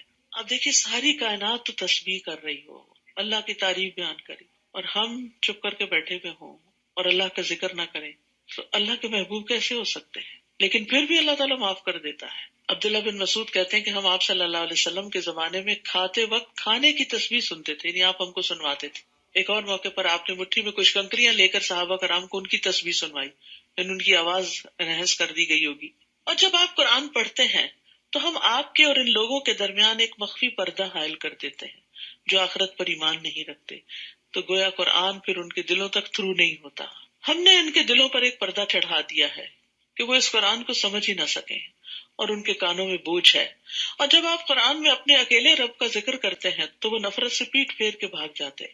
یہ کون لوگ ہوتے ہیں کہ جن کے دلوں پہ پردہ پڑ جاتا ہے؟ جن کو قرآن کے احکامات اچھے نہیں لگتے، وہ ان کی حکمت کو نہیں سمجھتے اور پھر سننا ہی نہیں چاہتے۔ ہم خوب جانتے ہیں جب وہ آپ کی طرف کان لگاتے ہیں تو کس بات پہ لگاتے ہیں، اور یہ بھی جانتے ہیں جو وہ سرگوشی کرتے ہیں جب یہ ظالم کہتے ہیں کہ تم ایک سحر زدہ آدمی کی پیروی کر رہے ہو، یعنی دوسروں کو بہکاتے ہیں آپ کی طرف آنے سے۔ غور کرو، وہ آپ کے لیے کیسی مثالیں بیان کر رہے ہیں۔ یہ لوگ ایسے بھٹکے ہوئے کہ اب راہ نہیں پا سکتے۔ وَقَالُوا أَإِذَا كُنَّا عِظَامًا وَرُفَاتًا أَإِنَّا لَمَبْعُوثُونَ خَلْقًا جَدِيدًا، بھلا جب ہم ہڈیاں اور ریزہ ریزہ ہو جائیں گے تو کیا ہمیں از سر نو پیدا کر کے دوبارہ اکٹھا کیا جائے گا؟ قُلْ كُونُوا حِجَارَةً أَوْ حَدِيدًا، آپ ان سے کہیے خواہ تم پتھر بن جاؤ یا لوہا بن جاؤ، یا اس سے سخت تر مخلوق جو تمہارے جی میں آئے تو وہ بھی بن جاؤ، اللہ پھر بھی پیدا کر لے گا۔ یعنی دوبارہ پیدا کرنا اللہ کے لیے کچھ مشکل نہیں۔ پھر پوچھتے ہیں کہ ہمیں کون دوبارہ زندہ کرے گا؟ آپ کہیے کہ وہی پیدا کرے گا جس نے تمہیں پہلی بار پیدا کیا۔ پھر وہ آپ کے سامنے اپنے سر ہلائیں گے اور پوچھیں گے کہ ایسا کب ہوگا؟ آپ کہیے کہ شاید وہ وقت قریب ہو جس دن وہ تمہیں بلائے گا تو تم اس کی تعریف کرتے ہوئے پکار کے جواب میں حاضر ہو جاؤ گے، اور یہ خیال کر رہے ہوگے کہ تم دنیا میں تھوڑی ہی دیر ٹھہرے تھے۔ دنیا کی زندگی آخرت میں بہت چھوٹی نظر آئے گی۔ وَقُلْ لِعِبَادِي يَقُولُوا الَّتِي هِيَ أَحْسَنُ، میرے بندوں سے کہہ دیجئے کہ وہی بات زبان سے نکالیں جو بہتر ہو، یہاں پھر اللہ تعالیٰ بڑے پیار سے بات کر رہے ہیں، وَقُلْ لِعِبَادِي، میرے بندوں سے کہہ دیجیے، اپنی طرف نسبت کر رہے ہیں ان بندوں کی. تو اگر ہمیں رب کا بندہ بننا ہے، عباد الرحمان بننا ہے، تو لازم ہے کہ اپنی زبان کو سنبھال کر رکھیں، زبان سے اچھی بات ہی نکالیں، کیونکہ شیطان لوگوں میں فساد ڈلوا دیتا ہے. جتنی بھی ریلیشن شپ کی خرابی ہوتی ہے اس کا آغاز زبان سے ہی ہوتا ہے. کوئی سخت کلمہ، سخت جملہ، کوئی گالی، کوئی جھگڑے کی بات، اور یہ انسان کو شیطان اکساتا ہے کہ اب کہو اس کو، اور اس کو سبق سکھا دو، اور اس کا منہ بند کر دو، اور اس کو چپ کرا دو، یہ آئندہ تمہیں کبھی کچھ کہہ نہ سکے. اس طرح کی بہت ساری چیزیں جو ہیں وہ شیطان انسان سے کرواتا ہے، جس کے نتیجے میں انسان دوسرے کے ساتھ اپنے تعلقات بعض اوقات ہمیشہ کے لیے خراب کر کے رکھ لیتا ہے. اور اس میں آپ دیکھیے کہ بہت سے گھر ٹوٹ جاتے ہیں زبان کی بے احتیاطی سے، آپس کے تعلقات خراب ہو جاتے ہیں زبان کی بے احتیاطی سے. تو بہت ضروری ہے کہ ہم سب زبان کو سنبھال کر استعمال کریں، سوچ سمجھ کر بولیں، پہلے تولو پھر بولو. اور یہ پوری امت کو ادب سکھا دیا گیا ہے. نبی صلی اللہ علیہ وسلم نے فرمایا، بے شک سلام عام کرنا اور اچھا کلام کرنا ایسے اعمال ہیں جو بخشش کو واجب کر دیتے ہیں. رسول اللہ صلی اللہ علیہ وسلم سے پوچھا گیا، کون سی چیز جنت کو واجب کرتی ہے؟ فرمایا، تم عمدہ کلام اور کھانا کھلانے کو لازم پکڑ لو، یہ دو چیزیں انسان کو جنت میں لے جاتی ہیں. تمہارا رب تمہارے حال سے خوب واقف ہے، وہ چاہے تو تم پر رحم کرے اور چاہے تو عذاب دے. اور اے نبی، ہم نے آپ کو ان کا وکیل بنا کر نہیں بھیجا، جو مخلوق آسمانوں میں اور زمین میں ہے آپ کا رب انہیں خوب جانتا ہے. اور ہم نے بعض نبیوں کو دوسروں پر فضیلت دی، اور داؤد کو ہم نے زبور عطا کی. آپ ان سے کہیے، ان کو پکارو جنہیں تم اللہ کے سوا معبود سمجھتے ہو، وہ تم سے تکلیف کو نہ ہٹا سکتے ہیں نہ بدل سکتے ہیں. جنہیں یہ لوگ پکارتے ہیں وہ تو خود اپنے رب کی طرف وسیلہ تلاش کرتے ہیں کہ کوئی اس سے قریب تر ہو جائے. وہ اس کی رحمت کے امیدوار رہتے ہیں، وہ اس کے عذاب سے ڈرتے ہیں. بلا شبہ آپ کے رب کا عذاب ڈرنے کی چیز ہے. اہل عرب میں سے کچھ لوگ ایسے تھے کہ جو جنوں کی عبادت کرتے تھے، تو جن جو تھے ان میں سے کچھ مسلمان ہو گئے اور وہ اللہ کا قرب چاہنے لگے اور اللہ کی رحمت کی امید رکھتے تھے اور اللہ کے عذاب سے ڈرتے تھے، کیونکہ رب کا عذاب ہے ہی ایسی چیز جس سے ڈرا جائے. تو ان لوگوں کی طرف کہا جا رہا ہے کہ جو لوگ ایسے جنوں کو پوچھتے تھے اور ان کو وسیلہ بناتے تھے کہ یہ آگے ہمارے مسائل حل کروائیں گے اور ہماری بخشش کروائیں گے، وہ تو اب خود بھی رب کی رحمت کے امیدوار ہیں اور عذاب سے ڈرتے ہیں. یعنی تم جس بھی مخلوق کو پکارو گے ان another sense، تو اس مخلوق کو تو خود رب کی رحمت کی ضرورت ہے، چاہے کوئی بزرگ ہو، چاہے کوئی زندہ ہو، چاہے کوئی فوت شدہ ہو، چاہے فرشتے ہوں، چاہے انبیاء ہوں. سب کے سب کس چیز کے متلاشی ہیں، کس چیز کے طلبگار ہیں؟ کہ اللہ کی رحمت ہو جائے ان پر اور اللہ کے عذاب سے بچ جائیں اور اللہ کی طرف جانے کا راستہ ان کو مل جائے. وَإِن مِّن قَرْيَةٍ إِلَّا نَحْنُ مُهْلِكُوهَا، کوئی بستی ایسی نہیں جسے ہم قیامت سے پہلے ہلاک نہ کر دیں یا سخت عذاب نہ دیں. یہ بات کتاب میں لکھی جا چکی ہے. یعنی جب جب بھی بستیوں والے غلط کام کریں گے، اللہ کے غضب کو دعوت دیں گے، تو اللہ تعالیٰ ان کو تباہ کر دیں گے قبل یوم القیامہ، اور قیامت کے دن تو سب کو ہی تباہ کر دیا جائے گا. جو بات ہمیں معجزے بھیجنے سے روکتی ہے، اب ان کے ایک اور سوال کا جواب ہے، وہ یہ ہے کہ پہلے لوگ انہیں جھٹلاتے رہے. ہم نے قوم سمود کو ایک اونٹنی واضح معجزے کے طور پر دی تو انہوں نے اس پر ظلم کیا، اور معجزے تو ہم صرف ڈرانے کے لیے ہی بھیجتے ہیں. اور جب ہم نے آپ سے کہا تھا کہ آپ کا رب لوگوں کو گھیرے ہوئے ہے، اور جو نمائش یعنی واقع معراج ہم نے آپ کو دکھائی، اور وہ درخت جس پر قرآن میں لعنت کی گئی ہے، زقوم کا درخت، انہیں ان لوگوں کے لیے بس ایک آزمائش بنا رکھا ہے. ہم انہیں ڈراتے رہتے ہیں مگر تنبیہ ان کی سرکشی میں اضافہ ہی کرتی چلی جاتی ہے. اور یاد کرو جب ہم نے فرشتوں سے کہا کہ آدم کو سجدہ کرو تو ابلیس کے سوا سب فرشتوں نے اسے سجدہ کیا. کہنے لگا، کیا میں اسے سجدہ کروں جسے تو نے مٹی سے پیدا کیا ہے؟ پھر کہنے لگا، بھلا دیکھو یہ شخص جسے تو نے مجھ پر بزرگی دی ہے، اگر تو مجھے قیامت کے دن تک مہلت دے دے تو میں چند لوگوں کے سوا ان کی تمام تر اولاد کی بے خونی کر دوں گا. لَأَحْتَنِكَنَّ ذُرِّيَّتَهُ، احتنکن کا مطلب ہوتا ہے میں ان پہ قبضہ جما لوں گا، یعنی تمہاری اولاد تمہاری نہیں رہے گی، میں اسے اپنا بنا لوں گا. اور یہ ہم میں سے بہت سے لوگ دیکھ رہے ہیں، بچے ہمارے پیدا ہم نے کیے، سکھایا پڑھایا ہم نے، خرچ ہم نے ان پہ کیا، تعلیم ہم نے ان کو دی، لیکن جب بڑے ہوئے تو کوئی بات سننے کو تیار نہیں. کیا ہوا؟ کون ان کو اچک کے لے گیا؟ شیطان، کیونکہ اس نے یہ چیلنج دیا تھا کہ اگر مجھے قیامت کے دن تک مہلت مل گئی تو میں ابن آدم کی اولاد کو نسل در نسل بہکاتا رہوں گا۔ ابو ہریرہ سے مروی ہے کہ نبی صلی اللہ علیہ وسلم نے فرمایا، شیطان ہر پیدا ہونے والے بچے کی کوکھ میں کچوکے لگاتا ہے، لیکن مریم علیہ السلام اور ان کے بیٹے کے ساتھ ایسا نہیں ہوا۔ کیا تم دیکھتے نہیں کہ بچہ جب پیدا ہوتا ہے تو کس طرح چیخ کر رو رہا ہوتا ہے؟ صحابہ نے عرض کیا، کیوں نہیں یا رسول اللہ؟ آپ نے فرمایا، یہ تب ہوتا ہے جب شیطان اس کی کوکھ میں کچوکے لگاتا ہے، یعنی پیدا ہوتے ہی اس کے پیچھے پڑ جاتا ہے۔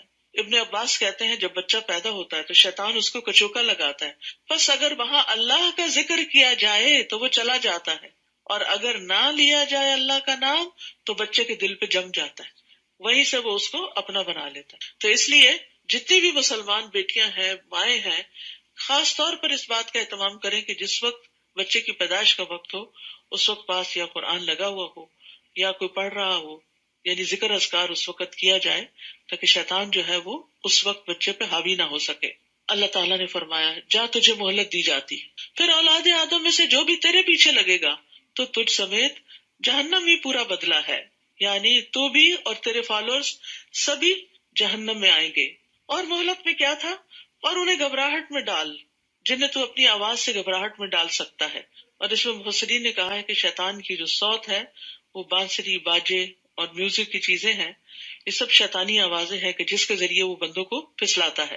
اپنے سوار اور پیادے ان پہ چڑھا لا، مال اور اولاد میں ان کا شریک بن، یعنی تجھے کھلی چھٹی ہے، جس طرح تو چاہے کام کر۔ انڈیویجولی انہیں بہکا سکتا ہے تو انڈیویجولی بہکا لے، کیونکہ جتنے انسان اس کی قدرت سے باہر نکلتے ہیں ان پر اتنی زیادہ وہ محنت کرتا ہے۔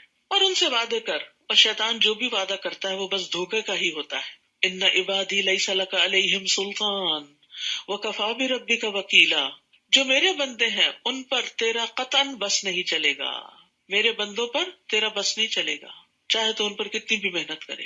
اور اے نبی، آپ کے لیے آپ کے رب کا کارساز ہونا کافی ہے، یعنی شیطان کے مقابلے میں آپ رب کی مدد حاصل کریں، کیونکہ آپ کا شیطان مسلمان ہو گیا تھا۔ تمہارا رب وہی ہے جو تمہارے لیے سمندر میں کشتی کو چلاتا ہے تاکہ تم اس کا فضل تلاش کرو، یعنی رب کی پہچان نہیں ہے؟ دیکھو تمہاری کشتی کون چلاتا ہے۔ جس نے کشتی کو چلنے کی طاقت دے رکھی ہے وہی تمہارا رب ہے، یقیناً وہ تم پر بڑا رحم کرنے والا ہے۔ اور جب سمندر میں تمہیں کوئی مصیبت آتی ہے تو اللہ کے سوا جس کو تم پکارا کرتے ہو وہ تمہیں بھول جاتے ہیں، پھر جب وہ تمہیں نجات دے کر خشکی کی طرف لے آتا ہے تو تم اس سے منہ پھیر لیتے ہو، اور انسان تو ہے ہی ناشکرا۔ کیا تم اس بات سے بے خوف ہو گئے کہ وہ تمہیں خشکی پر ہی زمین میں دھسا دے، یا تم پر ایسی آندھی بھیج دے جس میں پتھر ہوں، پھر تمہیں اپنے لیے کوئی کارساز نہ ملے؟ یاد رکھیے، خطرناک راستوں کو عبور کر لینا، سمندر کا سفر پار کر لینا، جنگل سلامتی سے عبور کر لینا، یہ ایک عظیم نعمت ہے جس کو عام طور پر انسان بھول جاتا ہے۔ اور اسی طرح اللہ سبحانہ وتعالیٰ جس طرح سمندر کی لہروں سے انسان کو بچا کر اس کے جہازوں کو پار لگاتا ہے، یا اڑتے جہازوں کو جس طرح وہ صحیح سلامت اپنی منزل تک پہنچاتا ہے، تو ان تمام مواقع پر انسان کو اللہ کا شکر ادا کرنا چاہیے۔ یا اس بات سے بے خوف ہو کہ وہ دوبارہ تمہیں سمندر میں لوٹا دے، پھر تم پر سخت آندھی بھیج دے جو تمہارے کفر کی پاداش میں تمہیں غرق کر دے، پھر تمہیں ہمارے خلاف کوئی پیچھا کرنے والا بھی نہ ملے۔ یعنی ہوتا یہ ہے کہ انسان مشکل وقت میں اللہ کو پکارتا ہے، جب مشکل چلی جاتی ہے تو بھول جاتا ہے، تو اللہ تعالیٰ اس کو یاد دلا رہے ہیں کہ کیا پھر تم مشکل میں نہیں پھنس سکتے؟ تو آئندہ کے لیے یاد رکھو کہ پھر بھی تمہیں اپنے ربی کے پاس جانا ہے، تو اس سے اپنا تعلق درست رکھو۔ وَلَقَدْ كَرَّمْنَا بَنِي آدَمَ وَحَمَلْنَاهُمْ فِي الْبَرِّ وَالْبَحْرِ وَرَزَقْنَاهُمْ مِنَ الطَّيِّبَاتِ وَفَضَّلْنَاهُمْ عَلَى كَثِيرٍ مِّمَّنْ خَلَقْنَا تَفْضِيلًا۔ بلا شبہ ہم نے بنی آدم کو بزرگی عطا کی، یعنی اس میں تمام انسان شامل ہیں کہ ان کو باقی ساری مخلوقات پر فوقیت ہے۔ خلق لکم ما فی الارض جمیعا، تمہارے لیے ہے زمین میں جو کچھ ہے سارے کا سارا، اور بر و بحر میں انہیں سواری مہیا کی، کھانے کو پاکیزہ چیزیں دی، اور جو کچھ ہم نے پیدا کیا ان میں سے کثیر مخلوق پر نمایاں فوقیت دی۔ جس دن ہم ہر گروہ کو اس کے پیشوا کے ساتھ بلائیں گے، پھر جس کو اس کا نامہ اعمال دائیں ہاتھ میں دیا گیا تو ایسے لوگ اپنا نامہ اعمال پڑھیں گے اور ان پر ذرہ برابر بھی ظلم نہ کیا جائے گا۔ یعنی قیامت کے دن جس کو نامہ اعمال دائیں ہاتھ میں مل گیا وہ بڑا ہی خوش قسمت ہے، وہ عذاب سے بچ گیا۔ اور یہاں فتیل کا لفظ ہے جو کھجور کی گٹلی کے پھٹے ہوئے حصے میں ایک چھوٹی سی چیز ہوتی ہے، دھاگے کی سی، یعنی اتنا کم درجے کا بھی ظلم نہیں ہوگا. انسان کو ذرے برابر بھی نیکی دکھا دی جائے گی اور اس کا اجر بھی ملے گا. آج ہم چھوٹی چھوٹی نیکیوں کو چھوٹا سمجھ کے چھوڑ دیتے ہیں، جبکہ کل ان سب کا بھی وزن ہوگا. اور بعض اوقات ہم چھوٹی نیکی دکھاوے کے لیے نہیں کرتے، کیونکہ اس پر ہمیں کوئی تعریف نہیں ملنی ہوتی، تو ہم اس کی پرواہ بھی نہیں کرتے. اور کچھ پتہ نہیں کہ کل چھوٹی نیکی ہی فائدہ دے جائے، وہی کام آ جائے. وَمَنْ كَانَ فِي هَذِهِ أَعْمَى فَهُوَ فِي الْآخِرَةِ أَعْمَى وَأَضَلُّ سَبِيلًا. اور جو اس دنیا میں اندھا بنا رہا وہ آخرت میں بھی اندھا ہی رہے گا. یہ نہیں کہ فزیکلی اس کی آنکھیں نہیں تھی، بلکہ حق سے اندھا بنا رہا، ہدایت سے اندھا بنا رہا، تو قیامت کے دن بھی اس کو کچھ سجھائی نہیں دے گا، بلکہ راہ پانے کے لحاظ سے اندھے سے بھی زیادہ بھٹکا ہوا. ہم نے آپ کی طرف جو وحی کی ہے، قریب تھا کہ یہ کافر آپ کو اس سے بہکا دیتے تاکہ آپ نازل شدہ وحی کے علاوہ کچھ ہم پر افترا کریں، کچھ اور گڑھ لیں، اور اس صورت میں وہ تمہیں اپنا دوست بھی بنا لیتے. اور اگر ہم آپ کو ثابت قدم نہ رکھتے تو قریب تھا کہ آپ ان کی طرف تھوڑا بہت جھک جاتے. تو یاد رکھیے، ایمان میں ثابت قدمی اللہ کی طرف سے ملتی ہے. ابن قیم کہتے ہیں بندہ پلک جھپکنے کی دیر میں بھی اللہ سے بے نیاز نہیں ہو سکتا، کیونکہ وہی تو اسے ثابت قدم رکھتا ہے. یعنی اگر اللہ ثابت قدم نہ رکھے تو زمین و آسمان بھی اپنی جگہ پر قائم نہ رہے اور انسان کا ایمان بھی قائم نہ رہے. اسی لیے ربنا لا تزغ قلوبنا بعد اذ ہدیتنا کی دعا کی جاتی ہے. اور یہ دعا بھی بڑی زبردست ہے. اللہم رحمتک ارجو فلا تکلنی الی نفسی طرفۃ عین واصلح لی شانی کلہ لا الہ الا انت. کہ اللہ ایک لمحے کے لیے بھی مجھے میرے نفس کے حوالے نہ کرنا، ایک لمحے کے لیے بھی، کیونکہ وہی لمحہ ہو سکتا ہے کہ شیطان اچک کے لے جائے. اس صورت میں ہم آپ کو زندگی میں بھی دگنی سزا دیتے اور مرنے کے بعد بھی، پھر ہمارے مقابلے میں آپ کوئی بھی مددگار نہ پاتے. قریب تھا کہ یہ لوگ آپ کو اس سرزمین مکہ سے دل برداشتہ کریں تاکہ آپ کو یہاں سے نکال دیں، اور ایسی صورت میں آپ کے بعد یہ لوگ بھی یہاں زیادہ دیر نہ ٹھہر سکیں گے. تو یاد رکھیے، دوسروں کو در بدر کرنے والا خود بھی کہیں زیادہ دیر نہیں ٹکا کرتا. دوسروں کا برا چاہنے والا دراصل اپنا برا چاہ رہا ہوتا ہے. ہم نے آپ سے پہلے جو رسول بھیجے ان میں ہمارا یہی دستور رہا ہے، اور ہمارے اس قانون میں آپ تفاوت نہیں پائیں گے. اقم الصلاۃ لدلوک الشمس الی غسق اللیل وقرآن الفجر ان قرآن الفجر کان مشہودا. آپ زوال آفتاب سے لے کر رات کے اندھیرے تک نماز قائم کیجیے اور فجر کے وقت قرآن پڑھنے کا التزام کیجیے، کیونکہ فجر کے وقت قرآن پڑھنا مشہود ہوتا ہے.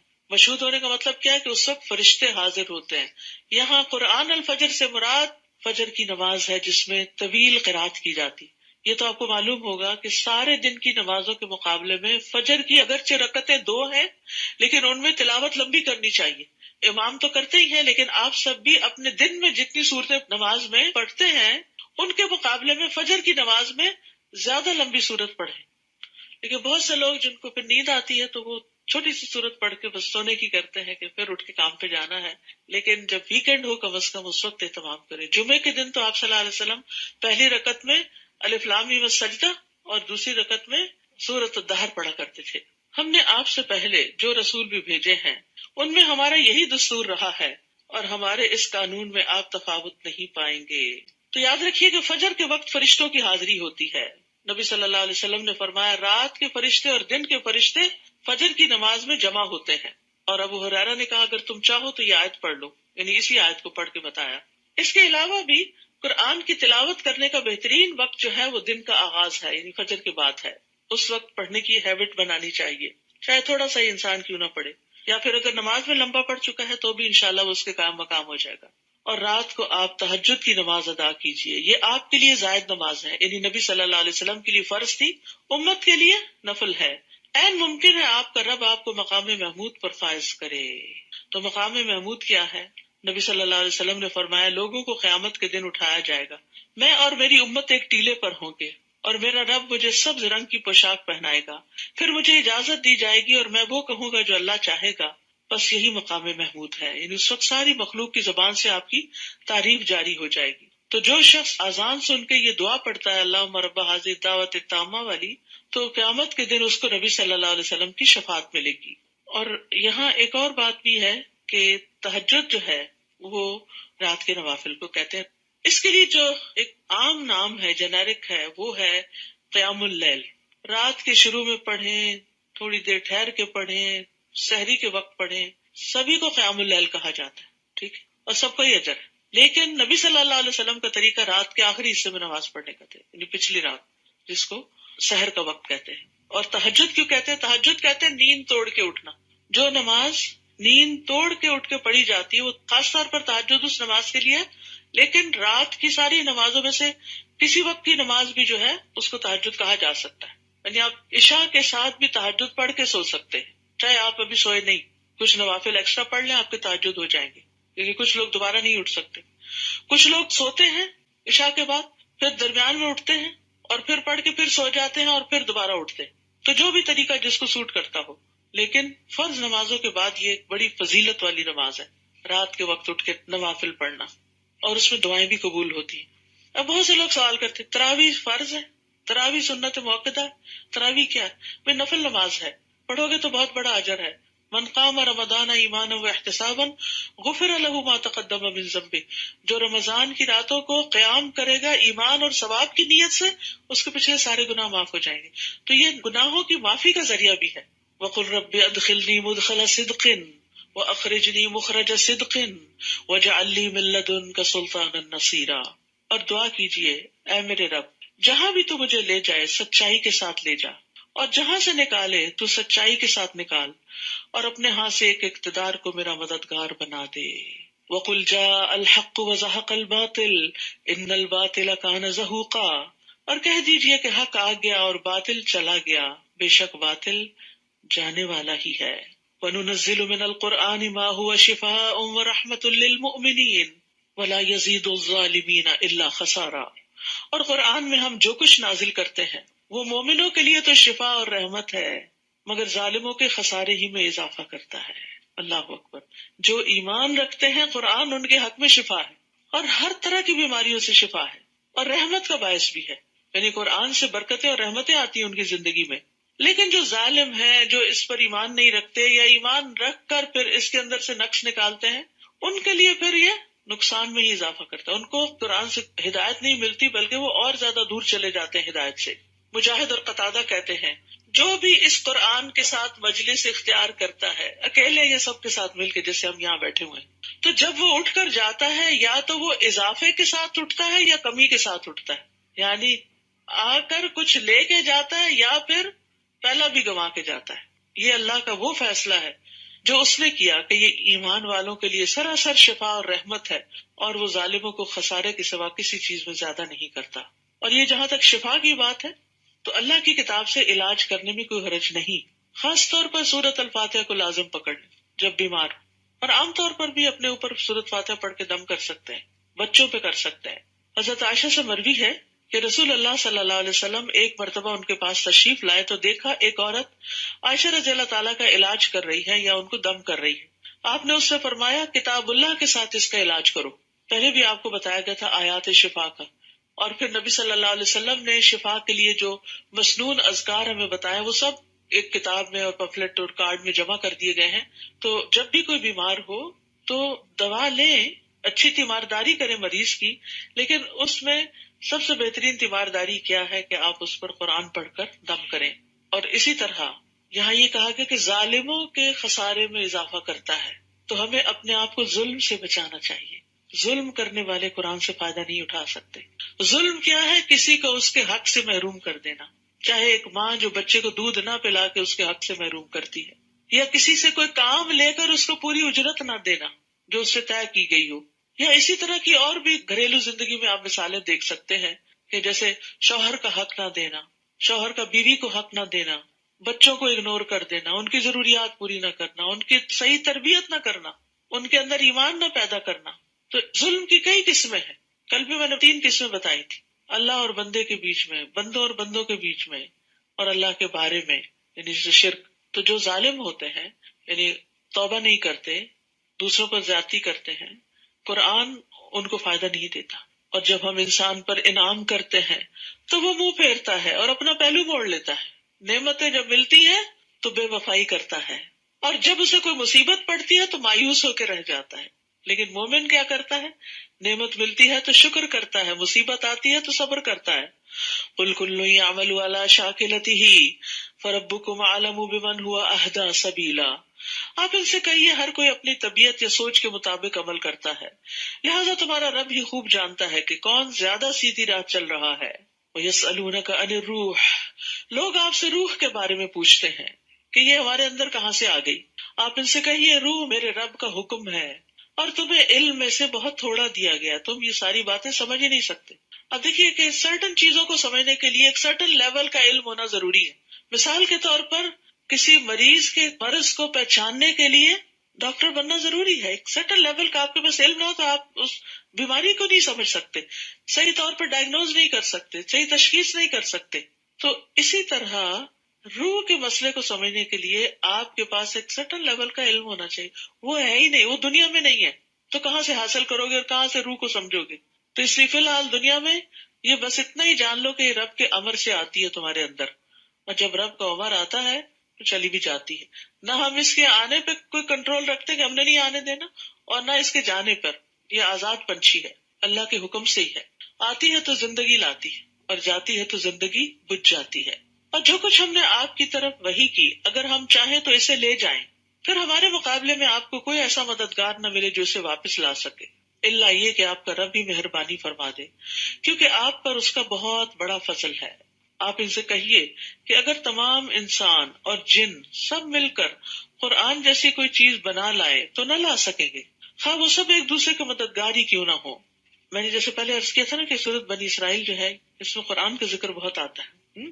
نبی صلی اللہ علیہ وسلم رات کو اسے سونے سے پہلے پڑھا کرتے تھے، اور آپ فرماتے تھے کہ یہ میرے قدیم مال میں سے، یعنی ابتدائی دور کی صورتوں میں سے ہے۔ تو ابتدائی دور کی صورتوں میں عموماً توحید کے دلائل دیے جاتے ہیں، قرآن کی اوتھینٹسٹی کو ثابت کیا جاتا ہے۔ ہم نے اس قرآن میں لوگوں کو ہر طرح کی مثال کو مختلف طریقے سے بیان کیا ہے، مگر اکثر لوگوں نے اسے تسلیم نہ کیا، بس کفر ہی کرتے گئے۔ یعنی اللہ تعالیٰ نے سمجھانے میں کوئی کسر نہیں چھوڑی، لیکن کچھ لوگ جو ظالم ہوتے ہیں ان کو سمجھ نہیں آتی، اور کہنے لگے ہم اس وقت تک آپ پر ایمان نہ لائیں گے جب تک آپ ہمارے لیے زمین سے چشمہ نہ جاری کر دیں، یا آپ کا کھجوروں اور انگوروں کا باغ ہو تو آپ اس میں جا بجا نہریں بہا دیں، یا آپ آسمان کو ٹکڑے ٹکڑے کر کے ہم پر گرا دیں جیسے آپ کا دعویٰ ہے، یا اللہ اور فرشتوں کو سامنے لے آئیں، یا آپ کے لیے سونے کا کوئی گھر ہو، یا آپ آسمان میں چڑھ جائیں اور ہم آپ کے چڑھنے کو بھی نہ مانیں گے، لا حول ولا قوت، حتیٰ کہ آپ ہم پر کتاب نازل کریں جس کو ہم پڑھ لیں۔ آپ ان سے کہیے پاک ہے میرا رب، میں تو محض ایک انسان ہوں پیغام پہنچانے والا۔ بات ہی ختم، جھگڑے ختم۔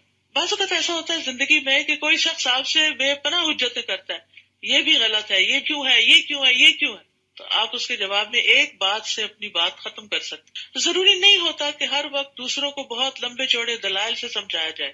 جیسے بچے ہوتے ہیں نا، بعض اوقات بڑے ناروا مطالبات کرتے ہیں، انہیں سیل فون چاہیے، انہیں گاڑی چاہیے، بس وہ انتظار کرتے رہتے ہیں کب نیا مطالبہ کریں، اور جب آپ کہتے ہیں یہ نہیں ہو سکتا تو پھر وہ ناراض ہوتے ہیں، پھر وہ ایک کے بعد ایک دلیل لاتے ہیں آپ کے پاس، پھر ایموشنلی بلیک میل کرتے ہیں، ان کے سر سے وہ بات نکلتی ہی نہیں، ایک ہی بات ہوتی ہے، بس انہیں وہ چاہیے۔ تو ایسے میں جو چیز تو درست ہے بہت زیادہ بیچاروں کو منتیں ترلے ہی نہ کرنے دیں، جو چیز ضرورت ہے خود ہی لے دیں، لیکن جو ضرورت کی نہیں اور نہیں لے کے دینی، جب ایک دفعہ اگر آپ نے نہ کر دی تو پھر یہ نہیں 2-4 دفعہ ستائیں تو پھر آپ نے اچھا یہ لو، نہیں۔ اب یہ جو اتنے مطالبے اہل مکہ کرتے تھے تو یہ تھوڑی کیا گیا کہ اچھا تم اتنا جو تنگ کر رہے ہو تو یہ لو مطالبے تمہارے پورے ہو گئے، نہیں۔ جو چیز فائدے کی نہیں، جو کام کرنے کا نہیں، اس کو نہیں کرنا۔ اور بچوں کو بھی یہ پتا ہونا چاہیے کہ اس بات پر نہ ہو چکی ہے، اب دوبارہ نہیں بات کرنے کی۔ اصل میں کیوں نہیں مانے گئے مطالبے؟ کیونکہ اگر یہ مان لیے جاتے نا تو تھوڑے دن کے بعد ایک نیا سیٹ آف مطالبات آ جاتا اور پھر اور آ جاتا۔ تو کیا نبی صلی اللہ علیہ وسلم کا کام یہی تھا کہ وہ لوگوں کو کرشمے دکھاتے رہے اور ان کو مسحور کرتے رہے اور ان کو چمبے میں ڈالتے رہے، اچھا یہ ہے وہ ہے، حیران کن چیزیں بتاتے رہے اور ہدایت کا کام نہ کرے، تعلیم نہ دے؟ تو اس لیے جہاں بھی کوئی آپ کو بہت زج کرے اور بہت لمبی چوڑی باتیں کرے، وہاں مختصر بات کرنا سیکھیے۔ کیا کہا؟ قل، ان ساری باتوں کے جواب میں سبحان ربی، پاک ہے میرا رب، وہ لا سکتا ہے سارے موجود، لیکن حل کنت الا بشرا رسولا، کیا میں ایک بشر رسول کے سوا کچھ اور بھی ہوں؟ یہاں یہ بات بھی پتہ چلتی ہے کہ نبی صلی اللہ علیہ وسلم اللہ کے رسول ضرور تھے اور اس کے ساتھ بشر بھی تھے۔ یہ جو ہم نے ایک جھگڑا کھڑا کر رکھا ہے نا کہ آپ نور سے پیدا ہوئے اور آپ انسان نہیں تھے اور آپ کا سایہ نہیں تھا، یہ ریلیونٹ باتیں ہیں، آپ کے آنے کا مقصد سمجھیے. آپ کے آنے کا مقصد لوگوں کو مسحور کرنا نہیں تھا، یا عجیب و غریب باتیں دکھاتے رہنا نہیں تھا، یا اپنی ذات کے بارے میں عجیب و غریب باتیں بتانا مقصود نہیں تھا. آپ اپنے آپ کو منوانے نہیں آئے تھے، آپ تو اللہ کا پیغام سنانے آئے تھے. تو اسی طرح داعی دین کو بھی اپنے مقصد پہ فوکس ہونا چاہیے. بعض اوقات ہم ایسی چیزوں سے لوگوں کو دین کی طرف لانا چاہتے ہیں کہ ہائے وہ کسی طرح اٹریکٹ ہو جائیں. بات یہ کہ جس کے اندر سچی طلب ہے وہ آپ کی سچی بات سے ہی اٹریکٹ ہو جائے گا. اخلاص میں بڑا وزن ہوتا ہے. اپنے اندر سنسیئرٹی پیدا کریں، اپنے کاموں کو اللہ کی خاطر کریں، تو اس میں آپ دیکھیں گے کہ سمپل طریقے سے بھی کوئی کام آپ کرتے ہیں تو بہت اچھا ہو جاتا ہے. بعض اوقات کسی 5 اسٹار ہوٹل میں آپ کو وہ سہولت نہیں ملتی کھانے کی جو آپ اپنے مٹی کی ہنڈیا میں کچھ بنا کے ٹیسٹ حاصل کر سکتے ہیں. تو بہت سی سمپل چیزیں، بیسک چیزیں ایسی ہوتی ہیں کہ جو بہت بہترین ہوتی ہیں. یہ صرف دھوکا ہوتا ہے نظر کا کہ چکا چوند والی چیزوں کی طرف انسان زیادہ اور آگے بڑھ جاتا ہے اور متاثر ہو جاتا ہے ان سے. تو انسان کو حقیقت پسند ہونا چاہیے. لوگوں کے پاس ہدایت آ جانے کے بعد انہیں ایمان لانے سے صرف یہ بات روکتی ہے جو وہ کہتے ہیں کیا اللہ نے انسان کو رسول بنا کے بھیجا؟ آپ ان سے کہیے اگر زمین میں فرشتے اطمینان سے چل پھر رہے ہوتے تو ہم آسمان سے ان کے لیے کوئی فرشتہ ہی رسول بنا کے بھیجتے. جب تم انسان ہو تو تمہارے لیے ایک رول ماڈل انسان کی شکل میں ہی آنا چاہیے. کیونکہ مقصد پہ غور کرو، مقصد پہ نظر رکھو کہ رسول کے آنے کا مقصد کیا ہے. آپ ان سے کہیے میرے اور تمہارے درمیان بس اللہ کی گواہی کافی ہے. وہ یقیناً اپنے بندوں سے باخبر ہے اور سب کچھ دیکھ رہا ہے. جسے اللہ ہدایت دے دے وہی ہدایت پا سکتا ہے، اور جسے وہ گمراہ کر دے تو ایسے لوگوں کے لیے اللہ کے سوا آپ کوئی مددگار نہ پائیں گے. اور قیامت کے دن ہم انہیں اوندھے منہ، اندھے، گونگے اور بہرے بنا کے اٹھائیں گے. ان کا ٹھکانہ جہنم ہے. جب بھی اس کی آگ بجھنے لگے گی ہم اسے ان پر اور بھڑکا دیں گے. استغفر اللہ. حسن کہتے ہیں کہ میدان حشر کی طرف جانے سے لے کر آگ میں داخل ہونے تک وہ اندھے، گونگے اور بہرے ہوں گے. جہنم میں جا کے سب کچھ اب انہیں نظر آ رہا ہوگا. ذالک جزاؤہم بانہم کفروا بآیاتنا. یہ آفت، یہ مصیبت ان پہ کیوں آئے گی؟ یہ ان کا بدلہ ہے کیونکہ انہوں نے ہماری آیات کا انکار کیا اور کہا جب ہم ہڈیاں اور ریزہ ریزہ ہو جائیں گے تو کیا از سر نو پیدا کر کے اٹھائے جائیں گے. یعنی آخرت کو نہیں مانا تھا. کیا انہوں نے دیکھا نہیں کہ وہ اللہ جس نے آسمانوں اور زمین کو پیدا کیا وہ اس بات پر قادر ہے کہ ان جیسے پھر پیدا کر دے. اس نے ان کے لیے ایک مدت مقرر کر رکھی ہے جس میں کوئی شک نہیں، مگر ظالم اسے ماننے والے نہیں، بس کفر ہی کرتے جاتے ہیں. آپ ان سے کہہ دیجئے اگر میرے رب کی رحمت کے خزانوں کے مالک تم ہوتے تو ان کے خرچ ہو جانے کے اندیشے سے سب کچھ اپنے ہی پاس رہنے دیتے. واقعی انسان بہت تنگ دل ہے. وَكَانَ الْإِنسَانُ قَتُورًا. قطورا کا مطلب ہوتا ہے کنجوس اور مال کو خرچ کرنے سے روکنے والا، مال خرچ نہ کرے. اور ہم نے موسیٰ کو 9 نشانیاں عطا کی تھیں. تو بنی اسرائیل سے پوچھ لیجئے کہ جب موسیٰ ان کے پاس آئے تو فرعون نے ان سے کہا موسیٰ میں تو یہ سمجھتا ہوں کہ تجھ پر جادو کر دیا گیا ہے. موسیٰ نے جواب دیا تو خوب جانتا ہے کہ ان بصیرت افروز نشانیوں کو اس ہستی نے نازل کیا جو آسمانوں اور زمین کا مالک ہے. اور اے فرعون میں تو یہ سمجھتا ہوں کہ تو ہلاک ہی ہو کر رہے گا. اب فرعون نے یہ چاہا کہ بنی اسرائیل کو اس ملک سے اکھاڑ پھینکے تو ہم نے اسے اور جو اس کے ہمراہ تھے سب کو غرق کر دیا. اور اس کے بعد ہم نے بنی اسرائیل سے کہا کہ اس سرزمین میں آباد ہو جاؤ، پھر جب آخرت کے وعدے کا وقت آئے گا تو ہم تمہیں اکٹھا کر کے لے آئیں گے. یعنی دنیا میں تمہاری نسلیں جہاں کہیں بھی پھیل جائیں قیامت کے دن ہم تمہیں جمع کر لیں گے. وَبِالْحَقِّ أَنزَلْنَاهُ وَبِالْحَقِّ نَزَلَ. ہم نے اس قرآن کو حق کے ساتھ اتارا ہے اور حق کے ساتھ ہی یہ نازل ہوا ہے. اور ہم نے آپ کو محض بشارت دینے والا اور ڈرانے والا بنا کر بھیجا ہے. اور قرآن کو موقع بموقع الگ الگ کر کے نازل کیا ہے. یعنی ایک ہی دفعہ نہیں آیا قرآن بلکہ تھوڑا تھوڑا کر کے آیا تاکہ آپ اسے وقفے وقفے سے لوگوں کو پڑھ کر سنائیں، اور اسے بتدریج تھوڑا تھوڑا کر کے نازل کیا ہے. یعنی قرآن تو ایک لائف ٹائم چیز ہے جس سے انسان فائدہ اٹھائے.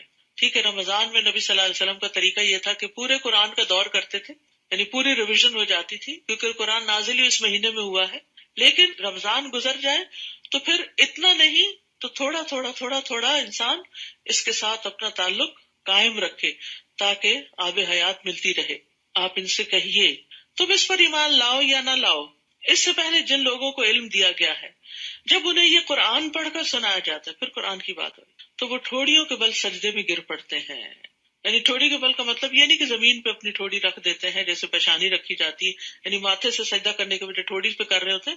نہیں، مطلب یہ ہے کہ وہ جھک جاتے ہیں. اب آپ دیکھیے کہ جب آپ جھکتے ہیں تو آپ کی ٹھوڑی کہاں لگتی، آپ کے سینے تک آ جاتی، اور پکار اٹھتے ہیں پاک ہے ہمارا رب.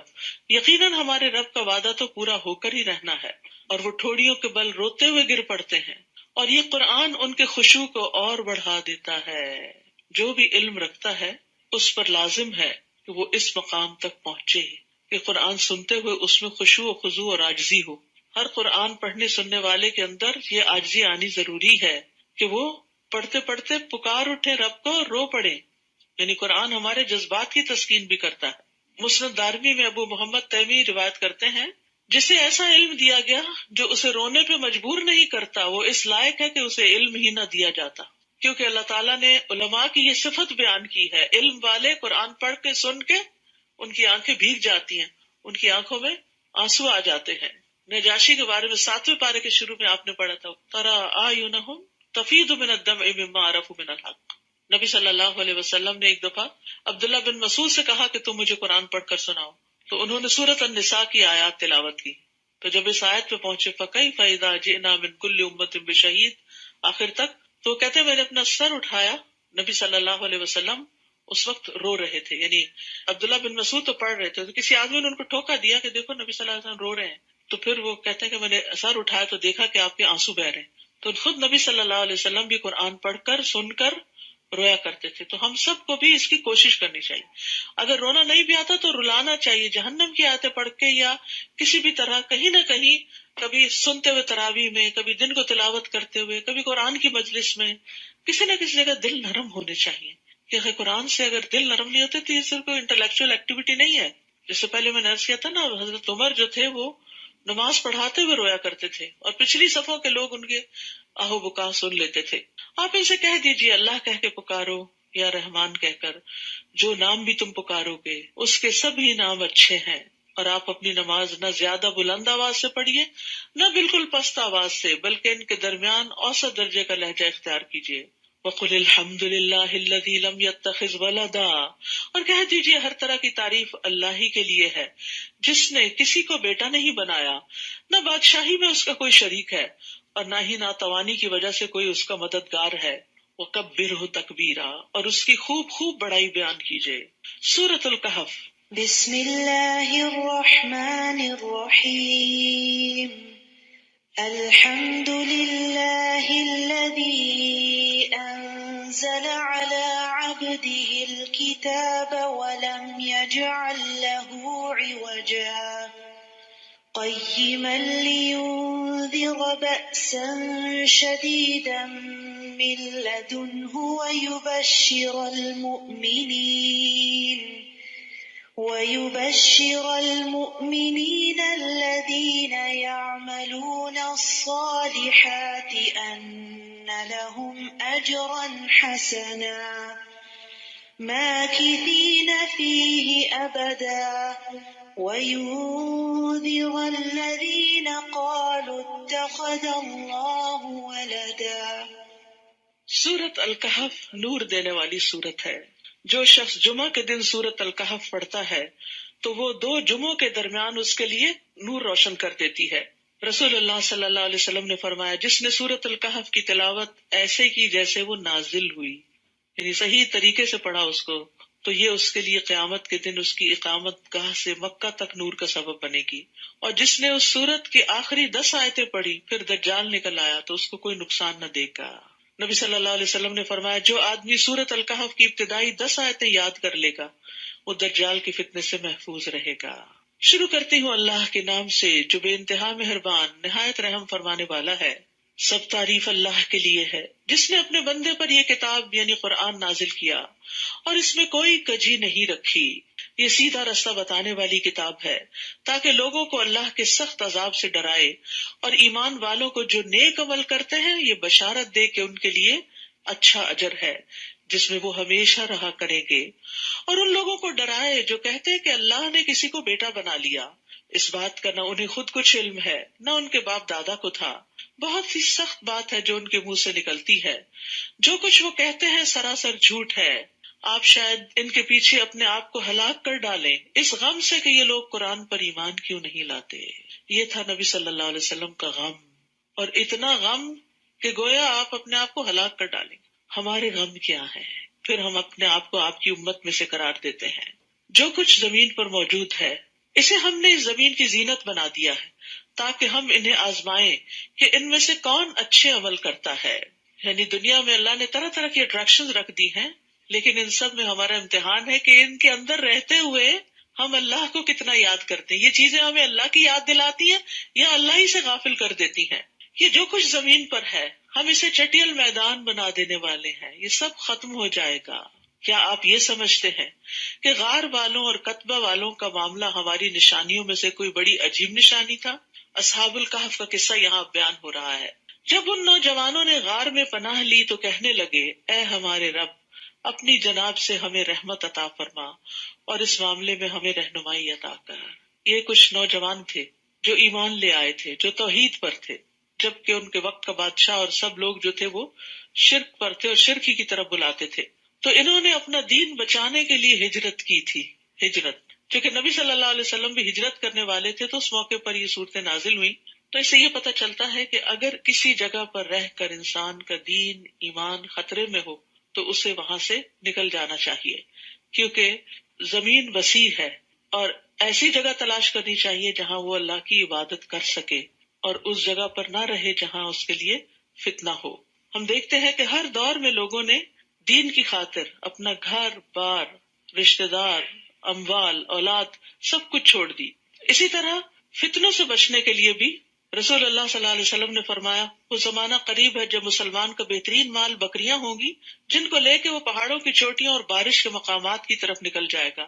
وہ فتنوں سے راہ فرار اختیار کر کے اپنے دین کو بچا لے گا۔ یعنی ایسی جگہوں پہ رہنے کی بجائے جہاں پر دین پہ عمل کرنا مشکل ہے، اس جگہ کو چھوڑ کر وہاں چلا جائے گا جہاں اس کے لیے سہولت ہوگی، کیونکہ آخرت میں یہ نہیں پوچھا جائے گا کہ دنیا کتنی کمائی، یہ پوچھا جائے گا کہ دین کتنا بچایا۔ تو ہم نے انہیں اس غار میں تھپکی دے کر کئی سال تک کے لیے سلا دیا، پھر ہم نے انہیں اٹھایا تاکہ معلوم کریں کہ ہر دو فریق میں سے کون اپنی مدت قیام کا ٹھیک حساب رکھتا ہے۔ ہم آپ کو ان کا بالکل سچا واقعہ بتاتے ہیں۔ وہ چند نوجوان تھے جو اپنے رب پر ایمان لے آئے تھے اور ہم نے انہیں مزید رہنمائی بخشی، اور ہم نے ان کے دلوں کو اس وقت مضبوط کر دیا جب انہوں نے کھڑے ہو کر اعلان کیا کہ ہمارا رب تو وہی ہے جو آسمانوں اور زمین کا رب ہے، ہم اس کے سوا کسی کو الہ نہیں پکاریں گے۔ اگر ہم ایسا کریں تو یہ بعید از عقل بات ہوگی۔ تو اللہ سبحانہ تعالیٰ نے ان کے ارادے کے بعد ان کو سارے اسباب بھی مہیا کر دیے، ان کے دل کو جما دیا۔ یاد رکھیے، جب سچی نیت اور اخلاص کے ساتھ انسان کسی نیکی کے کام کا ارادہ کر لیتا ہے تو اللہ تعالیٰ اس کے لیے راستے بھی بنا دیتا ہے۔ پھر آپس میں کہنے لگے، یہ ہماری قوم کے لوگ جنہوں نے اللہ کے سوا دوسروں کو الہ بنا رکھا ہے، تو پھر یہ ان کے الہ ہونے پر کوئی واضح دلیل کیوں نہیں لاتے؟ بھلا اس شخص سے بڑا ظالم اور کون ہو سکتا ہے جو اللہ پر تہمت لگائے؟ اور اب جب کہ تم لوگوں نے اپنی قوم کے لوگوں سے اور ان کے معبودوں سے جنہیں یہ لوگ پوچھتے ہیں کنارہ ہی کر لیا ہے، تو آؤ اس غار میں پناہ لے لو، تمہارا رب تم پر اپنی رحمت وسیع کر دے گا اور تمہارے معاملے میں آسانی پیدا کر دے گا۔ یعنی ان کے لیے اور تو کہیں جانے کا راستہ نہیں تھا، کوئی اور شہر اور کوئی اور ملک اور کوئی اور آبادی، تو انہوں نے غار میں ہی جا کے پناہ لے لی۔ آپ دیکھیں گے کہ جب سورج نکلتا ہے تو ان کی غار سے دائیں طرف ہٹ رہتا ہے، اور جب غروب ہوتا ہے تو بائیں طرف کترا کر غروب ہوتا ہے، یعنی ان کے اوپر ڈائریکٹ سن نہیں پڑتا۔ اور وہ نوجوان اس غار کی وسیع جگہ میں لیٹے ہیں، یعنی کافی اسپیشیس ہے جہاں جا کے وہ سو رہے ہیں۔ یہ اللہ کی نشانیوں میں سے ایک نشانی ہے، جسے اللہ ہدایت دے وہی ہدایت پا سکتا ہے، اور جسے وہ بھٹکا دے تو آپ اس کے لیے ایسا کوئی مددگار نہ پائیں گے جو اسے راہ راست پر لا سکے۔ آپ سمجھیں گے کہ وہ جاگ رہے ہیں حالانکہ وہ سو رہے ہیں، کیونکہ وہ سائیڈز بدلتے تھے۔ ہم ان کی دائیں اور بائیں کروٹ بدلتے رہتے ہیں، اور ان کا کتا اس غار کے دہانے پر اپنے بازو پھیلائے ہوئے ہے۔ اگر تو انہیں جھانک کر دیکھے تو دہشت کے مارے بھاگ نکلے۔ یعنی ایسا سین ہے وہاں کہ کوئی ٹھہر نہیں سکتا۔ یہ ساری اللہ تعالیٰ نے ان کی حفاظت کے لیے انتظام کر رکھے تھے، ان کے کروٹیں بدلوانا، ان کے کتے کو وہاں بٹھانا، اور پھر وہاں پر ایسا اندھیرا ہونا کہ کوئی وہاں داخل ہونے کی جرت نہ کرے۔ اسی طرح ہم نے انہیں اٹھایا 309 سال کے بعد، دن کے ابتدائی حصے میں گئے تھے اور اٹھے تھے آخری حصے میں، تاکہ وہ آپس میں کچھ سوال و جواب کریں۔ ان میں سے ایک نے کہا، بھلا تم کتنی مدت اس حال میں پڑے رہے؟ ان میں سے کچھ نوجوانوں نے کہا، یہی کوئی ایک دن یا دن کا کچھ حصہ۔ جیسے بہت گہری نیند سونے والا جب اٹھتا ہے تو اس کو پتہ نہیں چلتا کہ ٹائم کیا ہے۔ بعض اوقات آپ دن میں سو رہے ہوتے ہیں اور آپ سوچتے ہیں شاید رات ہے، اسی طرح وائس ورسا، یہی کوئی ایک دن یا دن کا کچھ حصہ. اور بعض نے کہا یہ تو اللہ ہی خوب جانتا ہے کہ تم کتنی مدت اس حال میں پڑے رہے. اب یوں کرو کہ اپنا چاندی کا سکہ دے کر کسی کو شہر بھیجو کہ وہ دیکھے صاف ستھرا کھانا کہاں سے ملتا ہے. یاد رکھیے توحید جو شرک سے بچ کے انسان کے اندر ایک پاکیزگی لاتا ہے، تو یہ پاکیزگی اس کے سارے مزاج کا حصہ ہو جاتی، کپڑے میں، جسم کے معاملے میں، کھانے پینے میں، ازدواجی تعلقات میں، ہر چیز میں انسان پھر پاکیزگی کی تلاش میں رہتا ہے. گندی چیزوں سے اس کی روح بیزار ہوتی ہے. وہاں سے وہ آپ کے لیے کھانے کو کچھ لائے اور اسے نرم رویہ اختیار کرنا چاہیے. یہاں نصف قرآن ہو گیا الحمدللہ. وہاں اسے نرم رویہ اختیار کرنا چاہیے، یعنی احتیاط کے ساتھ معاملہ کرے. ایسا نہ ہو کہ کسی کو آپ لوگوں کو پتہ چل جائے، انہیں نہیں پتا تھا کہ اتنی مدت گزر چکی ہے، کیونکہ اگر ان لوگوں کا تم پہ بس چل گیا تو تمہیں سنگسار کر دیں گے یا پھر اپنے دین میں لوٹا لے جائیں گے. اس صورت میں تم کبھی فلاح نہ پا سکو گے. اس طرح ہم نے لوگوں کو ان نوجوانوں پر مطلع کر دیا تاکہ وہ جان لے کہ اللہ کا وعدہ سچا ہے اور قیامت برپا ہونے میں کوئی شک نہیں. جبکہ وہ آپس میں ان نوجوانوں کے معاملے میں جھگڑا کر رہے تھے، آخر ان میں سے کچھ لوگ کہنے لگے یہاں ان پر ایک عمارت بنا دو. یعنی بالآخر لوگوں کو پتا چل گیا کہ یہ وہی بچے تھے جو گم گئے تھے اور پھر اب نکل آئے، کیونکہ ان کے پاس اس زمانے کے کوائنز تھے، پیسے تھے، کرنسی تھی اور اسی طرح کے کچھ اور چیزیں بھی. تو پھر وہ ان کے نزدیک بہت پایس ہو گئے اور کہنے لگے کہ وہ فوت ہو گئے تھے، اب ان کی قبروں پہ مسجدیں بنا دو. ان کا معاملہ ان کا رب ہی خوب جانتا ہے. مگر جو لوگ اس جھگڑے میں غالب رہے انہوں نے کہا ہم تو ان پہ مسجد بنائیں گے. تو یاد رکھیے کہ مسجد جو ہے وہ قبروں پہ نہیں بنانی چاہیے، کیونکہ مسجد اللہ کی عبادت کے لیے ہوتی، اور قبر کے پاس مسجد بنانے کا مطلب یہ ہے کہ قبر والوں کے لیے بھی کوئی دل میں ایسے جذبات ہیں کہ ان کو اللہ تعالیٰ کے اختیارات میں کہیں شریک کیا جائے. کچھ لوگ کہتے ہیں کہ یہ نوجوان 3 تھے، چوتھا ان کا کتا تھا. کچھ کہتے ہیں 5 تھے، چھٹا ان کا کتا تھا. یہ سب بے تکی ہانکتے ہیں. اور کچھ کہتے ہیں وہ 7 تھے اور 8واں ان کا کتا تھا. آپ ان سے کہیے میرا رب ہی ان کی تعداد کو ٹھیک ٹھیک جانتا ہے، جسے چند لوگوں کے سوا دوسرے نہیں جانتے. اور عام طور پر مشہور ہے کہ 7 تھے، 7 سلیپرز. لہٰذا آپ سرسری سی بات کے علاوہ ان سے بحث میں نہ پڑیے. پھر وہی بات آ گئی نا کہ لوگ جب بہت زیادہ آرگیومنٹس کر رہے ہوں تو اس کو لمبا نہ کرے، اسے طول نہ دے، بلکہ مختصر بات کرے. اور ان کے بارے میں کسی سے کچھ پوچھیے نہیں، نیز کسی چیز کے متعلق یہ بھی نہ کہیے کہ میں کل یہ ضرور کر دوں گا. کیونکہ جب نبی صلی اللہ علیہ وسلم سے ان کے بارے میں سوال کیا گیا تو آپ نے کہا میں کل بتا دوں گا. تو 15 دن تک وہی نہیں آئی. تو اس پر آپ کو کہا گیا کہ آپ کسی بھی کام کے بارے میں انشاءاللہ کے بغیر وعدہ نہ کریں. الا ان یشاء اللہ، الا یہ کہ اللہ چاہے. اور اگر آپ بھول کر ایسی بات کہہ دیں تو فوراً اپنے رب کو یاد کیجیے اور کہیے کہ امید ہے کہ میرا رب اس معاملے میں صحیح طرز عمل کی طرف میری رہنمائی کرے گا. وہ نوجوان اپنے غار میں 300 سال ٹھہرے رہے اور کچھ لوگوں نے 9 سال زیادہ شمار کیے. آپ ان سے کہیے اللہ ہی بہتر جانتا ہے جتنی مدت وہ ٹھہرے رہے، اسی کو آسمانوں اور زمین کی پوشیدہ باتیں معلوم ہیں.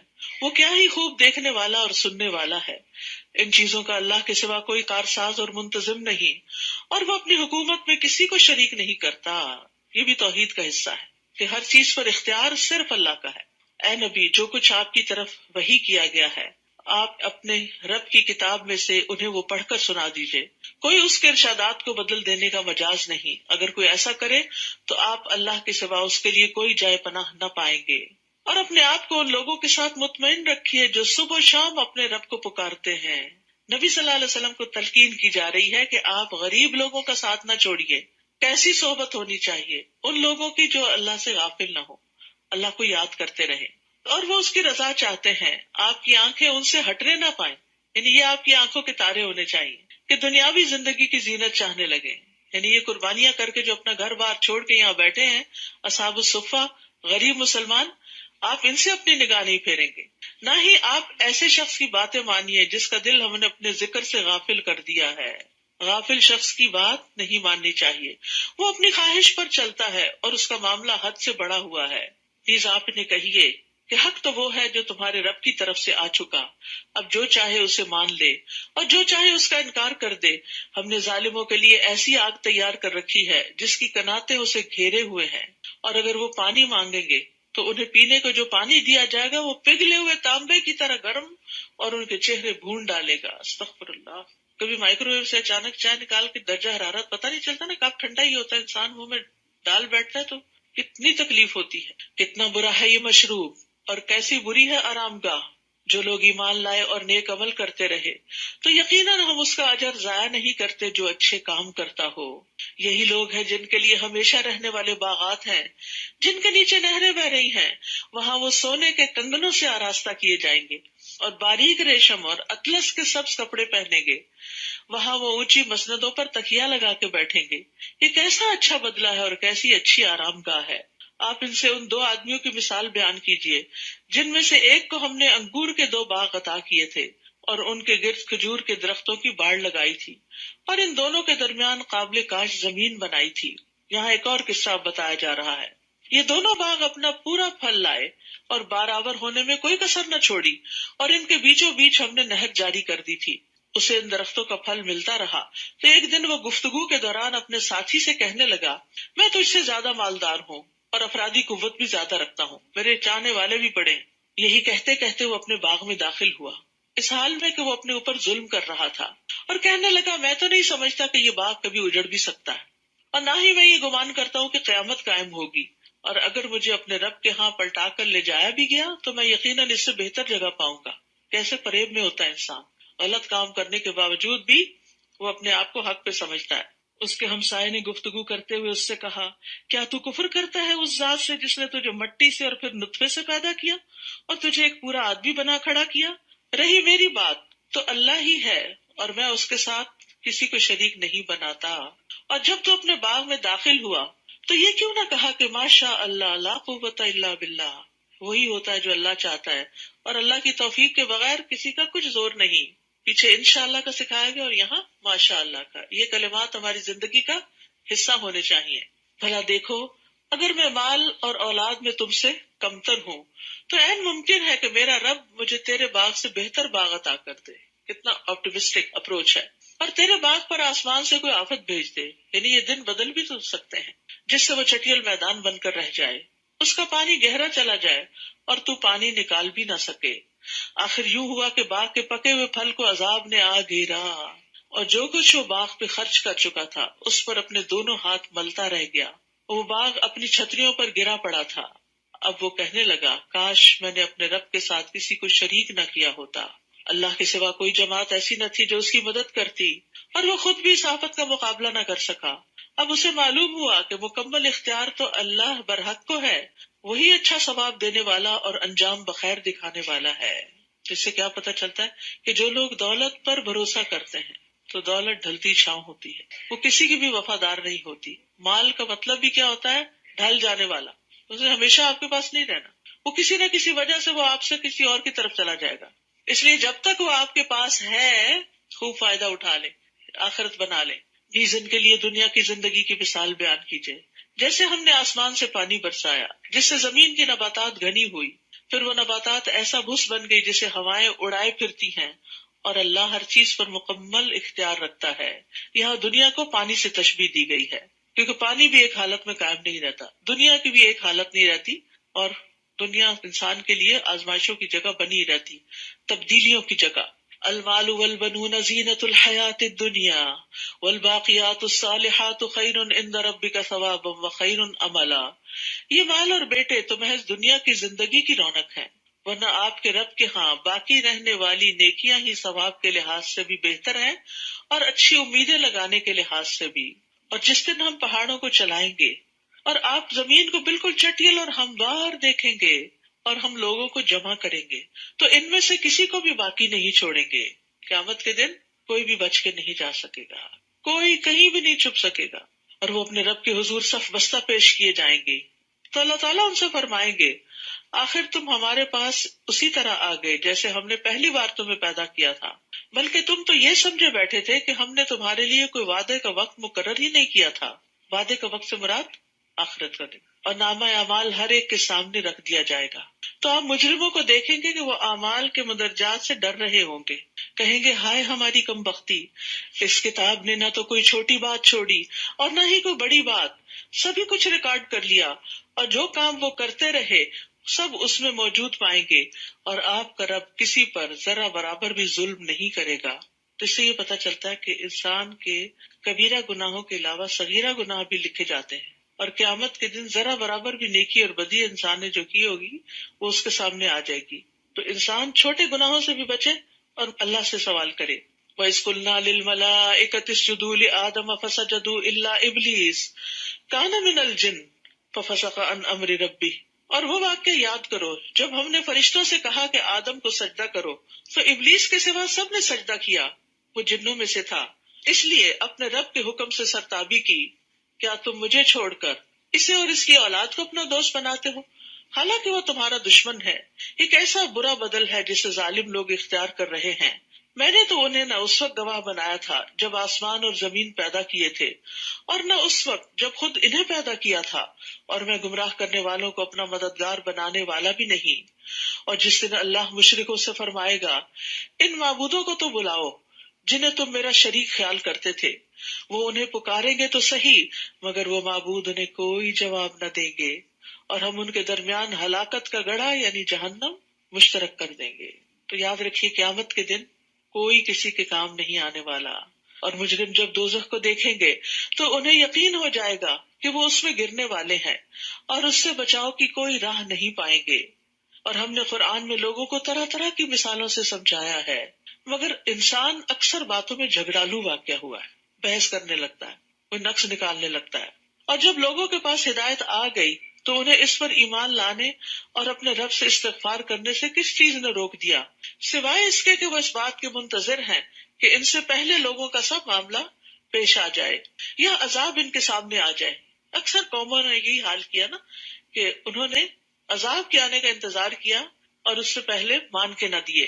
ہم رسولوں کو صرف اس لیے بھیجتے ہیں کہ وہ لوگوں کو بشارت دیں اور ڈرائیں، اور کافر لوگ ان رسولوں سے بےہودہ دلائل کے ساتھ جھگڑا کرتے ہیں تاکہ وہ ان سے حق کو نیچا دکھائیں، اور انہوں نے میری آیات اور تنبیہات کو مذاق بنا رکھا ہے. اس شخص سے بڑھ کر ظالم اور کون ہوگا جسے اللہ کی آیات سے نصیحت کی جائے اور وہ اس سے منہ پھیر لے. یعنی آپ کبھی کسی کو کہتے ہیں نا یہ بات قرآن میں لکھی ہے، ایسا نہیں کرنا چاہیے، تو لوگ اس کے اوپر بھی مذاق بنا لیتے. تو یہاں پر اس شخص کو سب سے بڑا ظالم قرار دیا گیا کہ جو آیات کے سامنے منہ پھیر لے، آیات نہ سننا چاہے اور اپنے وہ سب کام بھول جائے جو اس نے آگے بھیجے ہیں، اپنے کرتوت، اپنے گناہ. ایسے لوگوں کے دلوں پر ہم نے پردے ڈال دیے ہیں کہ وہ قرآن کو سمجھ ہی نہیں سکتے اور ان کے کانوں میں گرانی ہے، اور اگر آپ انہیں راہ راست کی طرف بلائیں بھی تو وہ کبھی اس راہ پر نہیں آئیں گے. وَرَبُّكَ الْغَفُورُ ذُو الرَّحْمَةِ لَوْ يُؤَاخِذُهُم بِمَا كَسَبُوا لَعَجَّلَ لَهُمُ الْعَذَابَ بَل لَّهُم مَّوْعِدٌ لَّن يَجِدُوا مِن دُونِهِ مَوْئِلًا. اور آپ کا رب بہت بخشنے والا اور رحمت والا ہے، ورنہ جو کچھ یہ لوگ کر رہے تھے اگر ان پر وہ گرفت کرتا تو جلدی ان پر عذاب لے آتا، بلکہ ان کے لیے وعدے کا وقت مقرر ہے جس سے یہ کوئی پناہ کی جگہ نہ پا سکیں گے. اور یہ عذاب رسیدہ بستیاں ہیں، جب انہوں نے ظلم کیا تو ہم نے انہیں ہلاک کر ڈالا، اور ہم نے ان کی ہلاکت کے لیے ایک وقت مقرر کر رکھا تھا. یعنی پچھلے انبیاء کی جو قومیں تھیں ان کی تباہی اپنے مقرر وقت پر ہوئی. اور اب ایک اور قصہ ہے، موسیٰ علیہ السلام کا قصہ، علم حاصل کرنے کا. اس قصے کے بارے میں آتا یہ ہے کہ ایک شخص نے بنی اسرائیل کے موسیٰ علیہ السلام سے پوچھا کیا آپ سے بھی بڑا کوئی عالم ہے؟ تو انہوں نے کہا کہ میں نہیں جانتا، مجھے اپنے سے بڑا کوئی پتہ نہیں. تو اس پر اللہ سبحانہ تعالیٰ نے موسیٰ علیہ السلام سے کہا کہ وہ ایک ایسے بندے سے ملے جو ان سے بھی زیادہ جانتا تھا. تو اصل میں یہ جتنی بھی چیزیں گزری ہیں نا، پیچھے جاہ ہے، حکومت، پھر دوسرے قصے میں دولت، اور اس تیسرے قصے میں علم، اور اگلے قصے میں اختیارات، یہ ساری چیزیں جہاں نعمتیں ہیں وہاں بہت بڑی آزمائش اور فتنہ بھی ہے. تو ان کو صحیح طور پر استعمال کرنا چاہیے. اور وہ قصہ بھی یاد کرو جب موسیٰ نے اپنے خادم سے کہا میں تو چلتا ہی جاؤں گا حتیٰ کہ 2 دریاؤں کے سنگم پر پہنچ جاؤں، یا پھر میں مدتوں چلتا ہی رہوں گا. سبحان اللہ. علم کا شوق تو یہ ہوتا ہے کہ جب تک میری مطلوبہ جگہ نہیں آتی میں چلتا رہوں گا، سفر کرتا رہوں گا.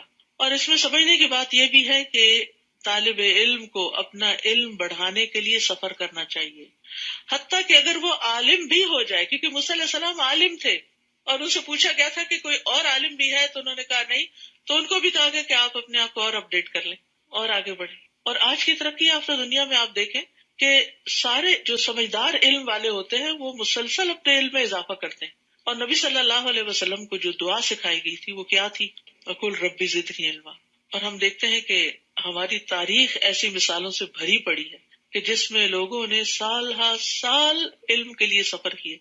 جیسے امام بخاری جو تھے 16 سال تک سفر کرتے رہے اور بخاری کی حدیثیں جمع کرتے رہے اور پھر انہوں نے ان کو لکھا ایک جگہ. 1000 استادوں سے زیادہ سے استفادہ کیا. پھر اسی طرح امام بخاری جابر بن عبداللہ کے بارے میں کہتے ہیں کہ جابر بن عبداللہ نے عبداللہ بن انیس سے صرف ایک حدیث سیکھنے کے لیے 1 مہینے کا سفر کیا تھا، اور وہ سفر بھی آج کی طرح کا سفر نہیں تھا، بہت مشقت والا سفر تھا، لیکن علم کا سفر جاری رکھا. یہ سفر سارے اسفار سے زیادہ خوبصورت سفر ہوتا ہے جو علم کے لیے کیا جاتا ہے. آپ میں سے بھی کچھ لوگ گھنٹہ گھنٹہ 1.5 گھنٹہ 2 گھنٹے کی مسافت سے بھی آ رہے ہیں، سفر کر کے آ رہے ہیں، اور اس میں جب سیکھنے کے لیے جاتے ہیں تو ایک ایکسائٹمنٹ ہوتی ہے، جب سیکھ کے واپس جاتے ہیں تو سیکھی ہوئی باتیں دماغ میں پھر آتی ہیں. تو یاد رکھیے علم کے راستے کا سفر جنت کا سفر ہے. نبی صلی اللہ علیہ وسلم نے فرمایا جو شخص حصول علم کے راستے پر چلتا ہے اللہ اس کے لیے جنت کا راستہ آسان فرما دیتا ہے. اب اس سفر پر جاتے ہوئے موسیٰ علیہ السلام نے اپنے ساتھ اپنے شاگرد یوشع بن نون کو بھی لے لیا. تو اب دونوں سفر کر رہے ہیں. فلما بلغا مجمع بینہما نسیا حوتہما، پھر جب وہ 2 دریاؤں کے سنگم پر پہنچ گئے تو اپنی مچھلی کو بھول گئے، اور اس مچھلی نے دریا میں سرنگ کی طرح اپنا راستہ بنا لیا.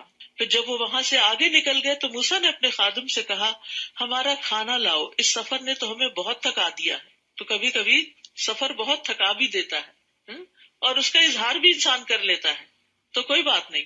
خادم نے جواب دیا بھلا دیکھو جب ہم چٹان کے پاس ٹھہرے ہوئے تھے تو میں آپ سے مچھلی کی بات کرنا بھول گیا تھا. یہ اللہ کے حکم سے ہی آپ مچھلی لے کے چلے تھے، اور یہ ایک نشانی تھی کہ جہاں یہ مچھلی زندہ ہوگی، ظاہر ٹوکری میں ڈال کے لے گئے تھے، ٹوکری میں رکھی ہوئی مچھلی زندہ نہیں ہوتی، لیکن اللہ کے حکم سے اس کو ایک جگہ زندہ ہو کے پانی میں جانا تھا. وہی تمہاری جگہ ہوگی جہاں خضر تم سے ملیں گے. لیکن ہوا یہ کہ موسیٰ علیہ السلام وہاں سو گئے، اور جو ان کے شاگرد تھے وہ ان کو بتانا بھول گئے اور کافی آگے نکل گئے. تو وہ مچھلی دریا میں چلی گئی تھی. موسیٰ نے کہا اسی چیز کی تو ہمیں تلاش تھی. چنانچہ وہ اپنے قدموں کے نشانوں پر واپس آئے. یہ واپسی بڑی مشکل ہوتی ہے. وہاں انہوں نے ہمارے بندوں میں سے ایک بندے کو پایا جسے ہم نے اپنی رحمت سے نوازا تھا اور اپنے ہاتھ سے ایک خاص علم عطا کیا تھا. اور یہ بندہ کون تھا؟ خضر علیہ السلام. ان کی اصل حقیقت نہیں معلوم کہ کوئی انسان تھا یا کوئی جن تھا یا کوئی فرشتہ تھا. بہرحال اللہ کے بندوں میں سے ایک بندہ تھا. موسیٰ نے اس بندے خضر سے کہا اگر میں آپ کی پیروی کروں تو کیا آپ اس بھلائی کا کچھ حصہ مجھے بھی سکھا دیں گے جو آپ کو سکھائی گئی؟ کتنی عاجزی ہے کہ کیا آپ مجھے سکھائیں گے جو آپ کے پاس علم ہے. اس بندے نے کہا آپ میرے ساتھ کبھی صبر نہ کر سکیں گے، کیونکہ معلم کو طلب علم کی صعوبتوں مشقتوں کا اندازہ ہوتا ہے. بعض لوگ بہت ایکسائٹیڈ ہوتے ہیں ہم نے یہ کورس کرنا ہے، یہ پڑھنا ہے، لیکن پھر کیا ہوتا ہے تھوڑے ہی دن میں ہمت ہار بیٹھتے ہیں. تو انہوں نے کہا کہ یہ تو بڑا صبر والا علم ہے، اس میں تو بڑا صبر چاہیے، اتنا صبر تمہارے پاس نہیں. یاد رکھیے بڑے مقام تک پہنچنے کے لیے بڑی منزلیں طے کرنی پڑتی ہیں، اور بڑی منزلیں طے کرنے کے لیے زیادہ صبر کرنا پڑتا ہے انسان کو. جیسے اگر آپ پھولوں کی پنیری لگا لیں تو وہ اسی سیزن میں آپ کو پھول دے دیتے ہیں، لیکن اگر آپ کوئی درخت لگائیں تو کئی سال آپ کو انتظار کرنا پڑتا ہے. تو یہ انتظار صبر مانگتا ہے، اور بعض اوقات آپ اس کے پھل کھا بھی نہیں سکتے. تو انہوں نے کہا کہ آپ میرے ساتھ کبھی صبر نہ کر سکیں گے، اور جس واقعے کی حقیقت کا آپ کو علم نہ ہو اس پر آپ صبر کر بھی کیسے سکتے. ان کو معذور بھی سمجھا. موسیٰ نے کہا آپ انشاءاللہ مجھے صابر پائیں گے. ایکسائٹیڈ ہیں وہ، اور میں کسی معاملے میں آپ کی نافرمانی نہیں کروں گا. استاد اور شاگرد کے بیچ میں جو رشتہ ہوتا ہے وہ ایسا ہی ہوتا ہے. اگر شاگرد استاد کی بات ہی نہ مانے تو وہ سیکھ نہیں سکتا. مثلا استاد کہتا ہے 10 دفعہ یا 7 دفعہ سبق پڑھ کے آؤ، اور وہ نہیں پڑھتا تو کہاں سے پھر اس کو یاد ہوگا. تو یہاں پر استاد اور شاگرد کے تعلقات کیسے ہونے چاہیے اس کا ذکر کیا گیا ہے. موسیٰ نے کہا آپ انشاءاللہ مجھے صابر پائیں گے اور میں کسی معاملے میں آپ کی نافرمانی نہیں کروں گا. خضر نے کہا اچھا اگر آپ کو میرے ساتھ رہنا ہے تو پھر مجھ سے کوئی بات نہیں پوچھیں گے، نو کوسچن، حتیٰ کہ میں خود ہی آپ کو اس سے آگاہ کروں. چنانچہ وہ دونوں چل کھڑے ہوئے حتیٰ کہ کشتی میں سوار ہوئے. تو خضر نے اس کشتی میں شگاف ڈال دیا، سوراخ کر دیا. اب کشتی میں سوراخ کا مطلب کیا ہے؟ سب کو ڈبونا. موسیٰ نے کہا کیا تم نے اس لیے شگاف ڈالا ہے کہ کشتی والوں کو ڈبو دو؟ یہ تو تم نے خطرناک کام کیا ہے. چپ نہ رہ سکے نا. خضر نے کہا میں نے کہا نہ تھا کہ تم میرے ساتھ صبر نہ کر سکو گے. موسیٰ نے جواب دیا مجھ سے جو بھول ہو گئی اس پر میری گرفت نہ کیجیے اور میرے لیے میرا کام مشکل نہ بنائیے. چنانچہ وہ دونوں پھر چل کھڑے ہوئے حتیٰ کہ ایک لڑکے کو ملے جسے خضر نے مار ڈالا. موسیٰ نے کہا تم نے تو ایک بے گناہ شخص کو مار ڈالا جس نے کسی کا خون نہیں بہایا تھا، یہ تو تم نے بہت ناپسندیدہ کام کیا۔ تو بہرحال علم کے راستے میں صبر کرنا، استاد کی بات ماننا، کیونکہ بعض اوقات پتہ نہیں ہوتا نا انسان کو کہ یہ بات کیوں کہی جا رہی ہے، اس کا نتیجہ کیا ہوگا، اور اس کا مقصد کیا ہے، اس کی حکمت کیا ہے۔ اور یہ صرف دینی علم ہی نہیں، دنیاوی علوم میں بھی صبر چاہیے ہوتا ہے۔ ایک ڈگری کو کئی سال چاہیے ہوتے ہیں، ڈاکٹر بننے کے لیے اس سے بھی زیادہ پڑھنا پڑتا ہے۔ پھر اسی طرح گھر کے کام کاج سیکھنے کے لیے بھی صبر چاہیے ہوتا ہے۔ اگر جب نیا نیا کھانا پکانا سیکھتے ہیں تو جلدی چاہتے کہ جلدی پک جائے، اور پھر اگر جو سکھانے والا تو کہتے یہ کیوں ڈال دیا، وہ دیکھے کتنا اس میں سے دھواں نکل رہا ہے، وہ جلنے لگا ہے، پانی زیادہ ہو گیا، وہ کم ہو گیا۔ تو یہ سارے مرحلے سیکھنے کے دور میں آتے ہیں، لیکن یہ کہ سیریس نالج کے لیے بہت سیریسنس بھی چاہیے ہوتی ہے۔ وآخر دعوانا ان الحمد للہ رب العالمین۔ سبحانک اللہم وبحمدک، اشہد ان لا الہ الا انت، استغفرک واتوب الیک۔ السلام علیکم ورحمۃ اللہ وبرکاتہ۔